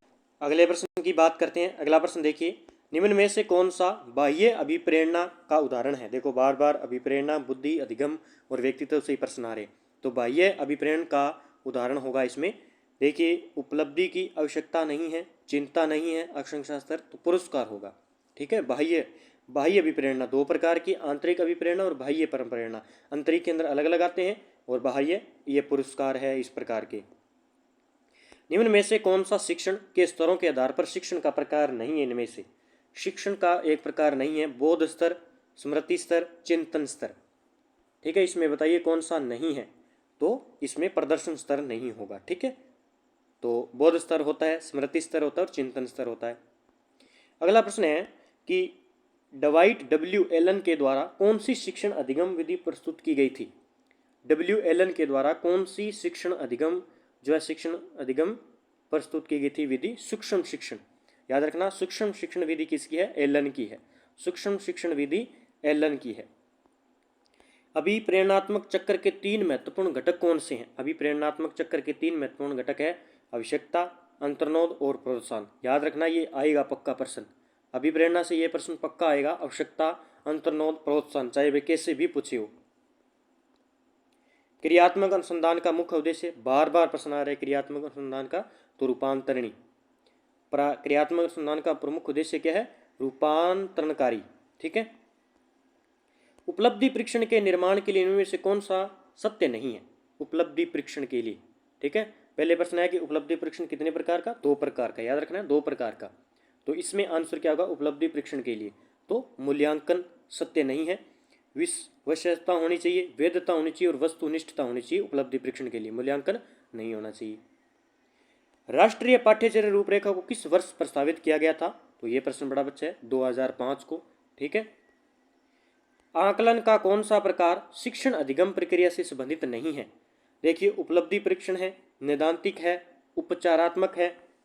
तो इसमें देखिए कौन सा, मुझे ऐसा लगता है कि सतत नहीं होना चाहिए। आकलन का कौन सा प्रकार शिक्षण अधिगम प्रक्रिया से संबंधित नहीं है? तो इसमें देखिए ये आकलन यानी टॉपिक कौन सा है? मूल्यांकन वाला है। ये कौन सा है? मूल्यांकन से वही प्रश्न आएगा, अच्छी तरीके से पढ़ लेना। तो इसमें पूछा है कि अधिगम शिक्षण की, देखिए उपलब्धि परीक्षण मैंने बताया था, उपलब्धि परीक्षण है, अचीवमेंट टेस्ट है। इसमें अंदर 2 प्रकार के होते हैं, प्रमाणीकृत परीक्षण और अप्रमाणिक परीक्षण। जो अप्रमाणीकृत परीक्षण होता है वो शिक्षक के द्वारा यानी शिक्षक द्वारा अपनी आवश्यकता के अनुसार किया जाता है। जो अप्रमाणीकृत होता है, याद रखना है। ठीक है। जैसे प्रश्नावली पद्धति, अभिवृत्ति मापनी, साक्षात्कार पद्धति, निरीक्षण पद्धति, व्यक्ति इतिहास विधि, ये सारी किसमें आ जाते हैं? अप्रमाणीकृत में। दूसरा है सतत एवं व्यापक, ये भी सतत व व्यापक, सतत व व्यापक मूल्यांकन भी है इसके अंदर। ठीक है, ये भी याद रखना है। दूसरा नैदांतिक और उपचारात्मक, ये दोनों आते हैं भी, ये दोनों साथ में मिलते हैं। एक तो नैदांतिक भी है और दूसरा उपचारात्मक परीक्षण भी है। ठीक है, तो ये दोनों है। तो इसमें वैसे प्रश्न को डिलीट किया गया है, लेकिन ये सारी हो जाएंगे, ये भी है, ये भी है, ये भी है, उपचारात्मक परीक्षण भी है, सारे हैं, याद रखना है। अच्छे तरीके से प्रश्न आ जाए तो अच्छी तरीके से आप कर सकते हैं। ठीक है, तो ये थे। अगला प्रश्न हो रहा है, हाँ 28 नंबर, जीन प्याजे के संज्ञानात्मक विकास के सिद्धांत में कौन सी अवधारणा संबंधित नहीं है? जीन प्याजे का एक तो याद रखना सिद्धांत कौन सा है? संज्ञानात्मक विकास का सिद्धांत जीन प्याजे ने दिया था कई बार। अब देखो 30 प्रश्न आते हैं ना, 30 प्रश्न में से 5 प्रश्न ऐसे होते हैं जहाँ पे पेपर के अंदर ही उत्तर होते हैं। आप अच्छी तरीके से देख लेना। जैसे ये प्रश्न आ गया कि जीन प्याजे के संज्ञानात्मक विकास सिद्धांत में कौन सी अवधारणा संबंधित नहीं है, ये प्रश्न आ गया।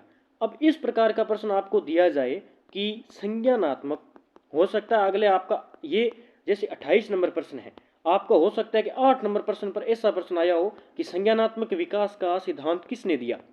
तो इस प्रकार का लॉजिक पढ़ना अच्छी तरीके से, ऐसा नहीं कि जल्दबाजी से आप उत्तर लगा दो। देख लेना, इन 30 प्रश्नों में 5 प्रश्न आपको इसके अंदर उत्तर मिलेंगे। प्रश्न ऐसा होगा 8 नंबर में कि संज्ञानात्मक विकास का सिद्धांत किसने दिया? जीन प्याजे, अल्फ्रेड बिने, फ्राइड, इस प्रकार के स्किनर। और वहीं आप 28 नंबर पर देखोगे तो आपको उत्तर मिलेगा ना, जीन प्याजे के संज्ञानात्मक विकास का सिद्धांत। ये लॉजिक याद रखना अच्छी तरीके से, मैं बता रहा हूँ, कोई नहीं बताएगा आपको। एक आ जाए, अगर मान लीजिए लगभग, देखिए मैं 100% नहीं कह सकता, लेकिन 90% एक और बता देता हूँ। जैसे मान लीजिए एक लाइन दी हुई है, ठीक है, जीन प्याजे के संज्ञानात्मक विकास के सिद्धांत में कौन सी अवधारणा संबंधित नहीं है। अगर आपको ऐसी बड़ी लाइन मिल जाए इस प्रकार, जीन प्याजे के संज्ञानात्मक विकास, वहाँ पे आपको जी इतना मिलेगा, इसके बाद में यहाँ पे ब्रैकेट मिल जाए कोई भी, संज्ञानात्मक विकास का सिद्धांत, तो मान के चलो अगर नहीं आ रहा है आपको, बिल्कुल भी आपको पता नहीं है अभी इसमें क्या करें, तो आप इस ब्रैकेट वाले को सही कर देना और लगभग सही उत्तर होगा ये। ठीक है, ये लॉजिक है। पहली बात, वरीयता वो देने हैं जो आप, अगर आपको आता है तो उसका सही जवाब करना है, अगर नहीं आता है, आपको लगता है भी मेरे बस की बात नहीं, अब मेरे की को नहीं उसका है, तो वो जवाब थाना करके आना है। क्योंकि मैं ओल्ड पेपर करवाता हूँ और मुझे रणनीति का पता चल रहा है कि क्या पूछ रहे हैं और क्या करवा रहे हैं। जिन्स का जोड़ा जो विशेष गुणसूत्र का एक विशिष्ट स्थान अधिकृत करता है तथा समान गुण को नियंत्रित करता है, कौन सा होगा? जिन्स का जोड़ा जो विशेष गुणसूत्र पर एक विशिष्ट स्थान अधिकृत करता है तथा समान गुण को नियंत्रित करता है, तो इसमें हो जाएगा एलील। कौन सा हो जाएगा? एलील हो जाएगा। सिगमंड फ्राइड द्वारा प्रतिपादित मनोलैंगिक विकास की अवस्था में से कौन सा नहीं है भी? ठीक है, सो अब देखो, अब फिर प्रश्न आ गया यहाँ पे। हो सकता है अगले में आपको सत्य असत्य के अंदर प्रश्न मिल जाए कि मनोलैंगिक विकास और सामने आपको स्किनर दे दे और नीचे में स्किनर का दे के यहाँ पे फ्राइड लिख दे तो आप इस प्रकार मिलान भी कर सकते हो। आगे देखो, है ना प्रश्न लॉजिक का। तो ये लॉजिक पहले प्रश्नों को पेपर को पढ़ना है जल्दी जल्दी से। अगर पढ़ लिया आपने तो आपको पता चल जाएगा कि 8 नंबर का उत्तर कहाँ पे और 28 नंबर का प्रश्न फिर वापस आया है, तो इसमें लॉजिक है पक्का। तो ये भाई 30 प्रश्न थे मैंने आपको बताए। अब हम अगले पेपर की बात करते हैं, 2022 का है और फोर्थ जो है शिफ्ट का है। तो ये लगभग प्रत्येक एग्जाम में 30 प्रश्न आए थे और 30 से आप 8 से गुणा करोगे, 8 3 24, यानी 240 प्रश्न आपके बहुत ही महत्वपूर्ण है, काम के हैं। जल्दी जल्दी से रिवाइज कर लीजिए। और ऐसा नहीं है कि रिवाइज करना है, प्रश्न को देखना है, अच्छे तरीके से ऑप्शन भी देखने हैं कि क्या इसने लॉजिक लगाया, क्या इसने दिया है प्रश्न को और हमें क्या पढ़ना चाहिए बाकी रह गया वो। ठीक है, ऐसा नहीं है कि जल्दी जल्दी से 1.5 कर लिया और ध्यान भी नहीं दे रहे हो, ध्यान आपका कहीं और है, बाहर है, साथ में खाना बना रहे हो, चाय पी रहे हो, चाहे आपका 1 घंटे या 2 घंटे लगे, चाहे आप आधे घंटे में देख लेना कि आधे घंटे टाइम ले लो। जैसे 2 घंटे की क्लास है तो उसको बांट लो, उस हिसाब से जिस जब टाइम मिले आप देखो। आपको लगता है कि अब मुझे मनोविज्ञान के प्रश्न करने चाहिए तो आप क्लास को देखो। मान लीजिए 30 मिनट क्लास देखी तो इस 30 मिनट को अच्छी तरीके से देखना। ऐसा नहीं है कि इस 2 घंटे के चक्कर में पूरी क्लास खराब कर दो। इस 30 मिनट को अच्छी तरीके से देखो, फिर अगले दिन फिर देखो 30 मिनट, फिर अगले दिन फिर 30 मिनट देखो, फिर 30 मिनट, और ये 30 मिनट जो देखी है उसका रिवाइज करो, उसका रिवाइज करो। देखो बुक में किस प्रकार के प्रश्न पूछे जा रहे हैं और किस प्रकार हम आगे तैयारी कर सकते हैं, इस प्रकार पढ़ना है। ये मतलब नहीं है कि आप यूट्यूब पर क्लास से देख रहे हो और बस ठीक है देख लिया ठीक है कर दिया नक्की, इसका मतलब नहीं है। अच्छे तरीके से देखें और पढ़े। अब बात करते हैं हम चौथी शिफ्ट का 2022 का। अब बात करते हैं हम 2022 का पेपर है और फोर्थ शिफ्ट है। कौन सी है? फोर्थ शिफ्ट है। इसकी हम बात करेंगे। इसमें 30 प्रश्न जो पूछे गए थे साइकोलॉजी की। सबसे पहले प्रश्न की बात करेंगे, निम्नलिखित में से सीखने की प्रक्रिया में शामिल है, सीखने की प्रक्रिया में शामिल है, शारीरिक भी शामिल है, मनोवैज्ञानिक शामिल है, पर्यावरणीय शामिल है, तो उपयुक्त कथन इसका सही हो जाएगा। अगला प्रश्न इसमें बताना है, तो इसमें देखिए सूक्ष्म प्रणाली जो निकटतम वातावरण है जिसमें व्यक्ति रहता है। ठीक है, इसका एक नंबर आंसर होगा। अब देखिए गार्डनर ने दिया था क्या? बहुबुद्धि का सिद्धांत। बहुबुद्धि का सिद्धांत है, हवार्ड गार्डनर ने बहुबुद्धि का सिद्धांत दिया था। मैंने आपको बता दिया अच्छी तरीके से, पहले वाले वीडियो में मैंने बताया था। ठीक है, अगला प्रश्न, आरटीए अधिनियम 2009 के अनुसार निम्नलिखित किस प्रमाण पत्र के बिना कोई विद्यालय स्थापित नहीं किया जाएगा? ये प्रश्न तो रट्टी लेना भाई, सीधे के सीधे आएंगे वापिस। आरटीए नियम 2009 के अनुसार निम्नलिखित किस प्रमाण पत्र के बिना कोई विद्यालय स्थापित नहीं किया जाएगा? तो मान्यता के बिना। ठीक है, प्रमाण पत्र के बिना। अनुभव द्वारा उत्पन्न व्यवहार या व्यवहार क्षमता में किसी भी अपेक्षाकृत स्थायी परिवर्तन को क्या कहा जाता है? क्या कहा जाएगा भी? तो ये कहा जाएगा अधिगम कहते हैं उसे। अनुभव द्वारा उत्पन्न व्यवहार और व्यवहार क्षमता में किसी भी अपेक्षाकृत स्थायी परिवर्तन अधिगम कहलाता है। आरटीए अधिनियम 2009 के अनुसार प्रारंभिक शिक्षा का अर्थ क्या है? प्रारंभिक शिक्षा का अर्थ है पहली कक्षा से 8वीं कक्षा तक की शिक्षा। ठीक है, अनुवांशिकता तंत्र के अध्ययन के क्षेत्र में नवीन शोध किस दिशा की ओर अग्रसर है? अनुवांशिकता तंत्र के अध्ययन के क्षेत्र में तो नवीन अध्ययन की हम बात करें तो इसका आंसर क्या होगा? कोशिका विज्ञान, जीव मिति, जानवरों का प्रायोगिक प्रवचन, उपयुक्त सभी। अनुवांशिकता तंत्र के अध्ययन क्षेत्र में, तो इस प्रश्न को वही डिलीट किया गया है, बाकी आप देख लेना जो साइंस के विद्यार्थी हैं। आरटीए अधिनियम 2009 शिक्षकों के लिए प्रति सप्ताह कितने घंटे काम करने का निर्देश देता है? तो कितने घंटे के? 45 घंटे के। 5वां प्रश्न आया 2011 से लेकर और अब तक 5 प्रश्न आ चुके हैं सेम आरटीए अधिनियम 2009 के तहत। निम्नलिखित में से कौन व्यक्तित्व का जैविक निर्धारण नहीं है? जैविक निर्धारण नहीं है तो स्थितिजन्य संरचना नहीं है इसमें। अगला, निम्नलिखित में से कौन अनुवांशिकता का सामान्य नियम नहीं है? अनुवांशिकता का सामान्य नियम नहीं है, प्रगति इसमें नहीं होगा। वैज्ञानिक अनुसंधान करने की दिशा में निम्नलिखित में से कौन सा एक कदम नहीं है? कौन सा एक कदम नहीं है इसमें? गतिशील दृष्टिकोण। बोल रहा है कि वैज्ञानिक अनुसंधान करने की दिशा में एक समस्या की अवधारणा, संशोधन, शोध निष्कर्ष, आधार सामग्री करना, ये सारे हैं, बल्कि ये नहीं है। अगला, परीक्षण की का संदर्भ दो भिन्न अवसरों पर एक ही परीक्षण पर किसी व्यक्ति द्वारा प्राप्त लब्धांकों की संगति से विषमता। इसका आंसर क्या होगा? विश्वसनीयता। ठीक है। बच्चों को मुफ्त और अनिवार्य शिक्षा का अधिकार किस अधिनियम के अंतर्गत आता है? देखो ये भी प्रश्न दोबारा आ गया, तो 2012। ठीक है। शिक्षकों को मानसिक रूप से विक्षिप्त लोगों को निर्देश देते समय वह ध्यान रखने चाहिए परीक्षा उत्तीर्ण करने में सक्षम है, अधिक व्यवसाय कौशल सीखें, सामान्य बच्चों के साथ प्रतिस्पर्धा करने के लिए कड़ा परिश्रम करें, लगातार प्रतिस्पर्धी खेलों में समय बिताएं। ध्यान रखना चाहिए वो कौन सी बातें हैं? तो अधिक व्यवसायिक कौशल सीखें में। पारितोषिक तथा दंड के माध्यम से सीखना, पारितोषिक तथा दंड के माध्यम से सीखना है क्रिया प्रसूत अनुबंधन। क्या होता है? क्रिया प्रसूत अनुबंधन। फ्राइड के अनुसार व्यक्ति के प्राथमिक संरचनात्मक तत्व कौन से हैं? तो इदम है, अहम है और पराहम है। 3 प्रकार के इन्होंने व्यक्तित्व के संरचनात्मक तत्व बताए फ्राइड ने। स्थिर अवस्था बनाए रखने के लिए शरीर की प्रवृत्ति को कहा जाता है। स्थिर अवस्था को बनाए रखने के लिए समस्थिति। क्या होगी? समस्थिति। सीता एक डे केयर सेंटर में काम करती है, वेतन कम है और काम के घंटे लंबे हैं, लेकिन वह बच्चों के आसपास रहना पसंद करती है और उच्च वेतन वाली नौकरी की तलाश करने की कोई इच्छा नहीं रखती। सीता की प्रेरणा किस प्रकार की लगती है? आंतरिक है या बाह्य है या स्वार्थी है या बाहरी है? देखिए प्रेरणा, ये बार बार इतना ही प्रश्न आता है, आंतरिक अभिप्रेरणा से और बाह्य अभिप्रेरणा से। ठीक है, तो इसका होगा आंतरिक प्रेरणा उसकी। क्या है ये? आंतरिक प्रेरणा एक प्रकार की। प्रतिभाशाली की पहचान में हमें प्राथमिकता देनी चाहिए। माता पिता की राय, वस्तुनिष्ठ परीक्षा का परिणाम, शिक्षकों की राय, सामुदायिक दृष्टिकोण।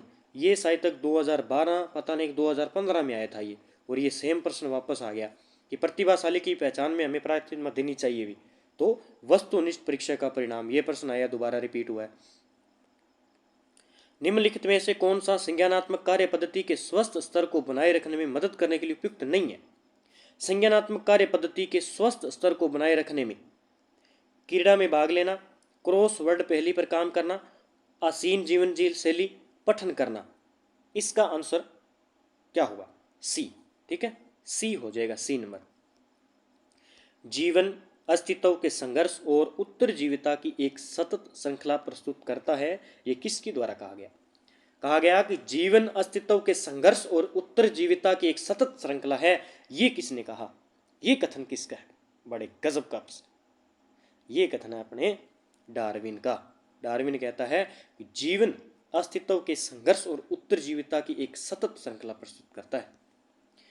पियाजे द्वारा दिए गए संज्ञानात्मक विकास के सिद्धांत बार बार आ रहा है। निम्नलिखित में से कौन सा विकास का प्रमुख काल नहीं है? कौन सा जो है विकास का प्रमुख काल इनमें से नहीं है? वो हो जाएगा चक्रीय चरण। संवेदी प्रेरक स्थिति है, पूर्व क्रियात्मक भी है और औपचारिक प्रचलन भी है। जब कोई व्यक्ति सूचनाओं को संसाधित कर रहा होता है तो मस्तिष्क में चलने वाली मानसिक गतिविधि क्या कहलाती है? जब कोई व्यक्ति सूचनाओं को संसाधित कर रहा होता है तो उसके मानसिक गतिविधि में विचारण चल रहा होता है। क्या चल रहा है? विचारण चल रहा होता है। बुद्धि लब्धि निकालने का सूत्र क्या है? बुद्धि लब्धि निकालने का सूत्र है MA/CA × 100। ठीक है, याद रखना, और ये मुझे लगता है कि प्रश्न आएगा ये। एक तो बुद्धि लब्धि का, एक मापन मूल्यांकन का, दोनों सूत्र है, 2 बार बार पूछे जाते हैं। तो अगले प्रश्न की बात करते हैं। आत्मसात्करण क्या है? वर्तमान स्कीमा का प्रयोग बाह्य जगत के विश्लेषण के लिए आत्मसात्करण होता है। शिक्षा के 3 प्रमुख आधार है। कौन कौन से? शिक्षा के प्रमुख 3 आधार है, शिक्षक, छात्र और पाठ्यक्रम। डिसलेक्सिया, ये देखो अब ये तीसरी चौथी बार प्रश्न आ चुका है। ये होता है पढ़ने में कठिनाई। क्या होती है? पढ़ने में कठिनाई। बहुत बार प्रश्न आ चुका है, बार बार आ रहा है। व्यक्ति को चित्रों की एक श्रृंखला दिखाई जाती है और उसे एक कहानी बनाने के लिए कहा जाता है। यह प्रक्षेपिक नीक में प्रयुक्त किया जाता है। किसमें भी? कथानक संप्रत्य परीक्षण, भूमिका निर्वाह है, रोसार्क या नाटकीय प्रस्तुतिकरण। देख लो यहाँ पे एक TAT भी मिला आपको, रॉयल पहले मिला है और ये मिला है, एक ये मिला है। ठीक है, तो इसमें बताइए भी, चित्र की एक श्रृंखला दिखाई जाती है, चित्रों की एक श्रृंखला दिखाई जाती है, तो ये होता है अभी कथानक संप्रत्य परीक्षण होता है। ठीक है, कथानक संप्रत्य परीक्षण होता है। ठीक है, निम्नलिखित में से कौन सी व्यक्तित्व का आकलन करने के लिए एक व्यक्तित्व विधि नहीं है? इनमें साक्षात्कार तकनीक है, वस्तु सूची तकनीक, ठीक है, और व्यक्तिगत इतिहास, और इसमें आंसर होगा निर्धारण मापनी नहीं होती है। निम्नलिखित में से कौन सा मानसिक मंदता के वर्गीकरण के अंतर्गत नहीं आता? मानसिक मंदता के वर्गीकरण में नहीं आता है। हल्की मंदता, मध्य मंदता, गंभीर और तीव्र मंदता। ये देखो किस पर कई तो इस प्रकार के प्रश्न पूछे गए तो तीव्र मंदता नहीं आती है। तो ये 30% कंप्लीट। और हमारे 2011 से लेकर 2022 तक टोटल 8 पेपर हमने कंप्लीट कर लिए हैं। और इन 8 पेपरों के 8 × 30% कर लो, 8 × 24, 240 प्रश्न हमने अच्छे तरीके से निकाल लिए हैं। इन 240 प्रश्नों में से आपको लगभग 10 प्रश्न रिपीट होंगे अच्छे तरीके से। अब ऐसे नहीं है कि सेम प्रश्न आ जाएगा, 4 ऑप्शन भी सेम मिलेंगे, ऐसा नहीं है। जो सिद्धांत है, जो प्रश्न विधियाँ पूछी है, प्रश्न वही आएंगे लेकिन घुमा फिरा के आएंगे। आपको पढ़ने में आसानी होगी, आंसर करने में भी आसानी होगी। तो इन पेपरों को अच्छी तरीके से एक बार रिवाइज कर ले। बाकी मैंने आपको बताया तरीका अच्छी तरीके से पढ़ने का, अच्छी तरीके से देखें, फिर उसको टॉपिक को पढ़े। जैसे आपको लगता है कि ये प्रश्न थोड़ा कठिन है, उसको रोको, जैसे वीडियो को रोको, एक बार रोक कर बुक में देखो, वो प्रश्न अपने आप याद हो जाएगा, आपका दिमाग में बैठ जाएगा अच्छी तरीके से। ऐसा नहीं है कि एक बार पढ़ा फिर बाद में आप बुक ले रहे हो। साथ साथ में देखो भी ये प्रश्न आया है, आपने पढ़ा भी है, मेरे नहीं आ रहा, पहले आप जल्दी से माइंड में दिमाग में लगाओ भी हाँ इसका आंसर क्या होगा। अगर आपको नहीं आ रहा है तो वीडियो को रोको और बुक में देखो, जल्दी से जाके देखोगे तो आसपास की चीज़ें भी याद होगी, और वो जो टॉपिक प्रश्न पूछा गया है वो आपके भूलोगे नहीं आप, ये याद रखना। तो ये अच्छे तरीके से निकालें और पढ़ें, और प्रताप क्लासेस के चैनल को सब्सक्राइब कर लें और बेल आइकन का घंटा दबाएं। तो इस प्रकार की वीडियो ओल्ड पेपर आपको मिलती रहेगी, रणनीतियाँ बताई जाएगी पेपर की, किस प्रकार करना है, कैसे तैयारी करनी है। तो रीट प्री आपका अच्छे तरीके से पास होगा, बेस्ट ऑफ लक। और पहले बात तो सबसे पहले मैं बता देता हूँ, रीट प्री देते समय घबराना नहीं है। अगर घबरा गए तो आपके लगभग प्रश्न गलत हो जाएंगे। शिक्षा मनोविज्ञान के अगर आपने घबराहट की, चिंता की या नर्वस हो गए तो शिक्षा मनोविज्ञान के सारे प्रश्न हो जाएंगे गलत। अच्छी तरीके से पढ़ना है, अच्छी तरीके से पेपर देना है, घबराना नहीं है। ऐसे सोच लेना कि हमारे पास और भी भर्तियां हैं, एक रीट ही नहीं है, कोई बात नहीं है। पहली बात आपकी अच्छी तरीके से पास हो जाएगी, 100 से ऊपर नंबर बनेंगे सारे के। अच्छी तरीके से पेपर देना है, बस घबराना नहीं है और अच्छे तरीके से पेपर करना है, ठीक है। ऐसा नहीं है कि आप बस अभी आपको फांसी लटका रहे हैं और बस लास्ट ख़त्म कहानी है, कोई ख़त्म कहानी नहीं है। अच्छी तरीके से पेपर देना है। नर्वस हो गए तो छुट्टी हो जाएगी आपकी पेपर की। अच्छी तरीके से देना है और अच्छी तरीके से बढ़िया पेपर को देखना है। आपको ऐसे देखना है बिल्ला अब हम पेपर पढ़ेंगे, बहुत दिन हो गए पढ़ते, अब अच्छी तरीके से पेपर करेंगे। जय हिंद, जय भारत दोस्तों। मिलते हैं अगले वीडियो के साथ में, तब तक के लिए प्रताप क्लासेस के टेलीग्राम को ज्वाइन कर ले, वहाँ पे आपको PDF नोटिफिकेशन मिलते रहते हैं। जय हिंद, जय भारत दोस्तों।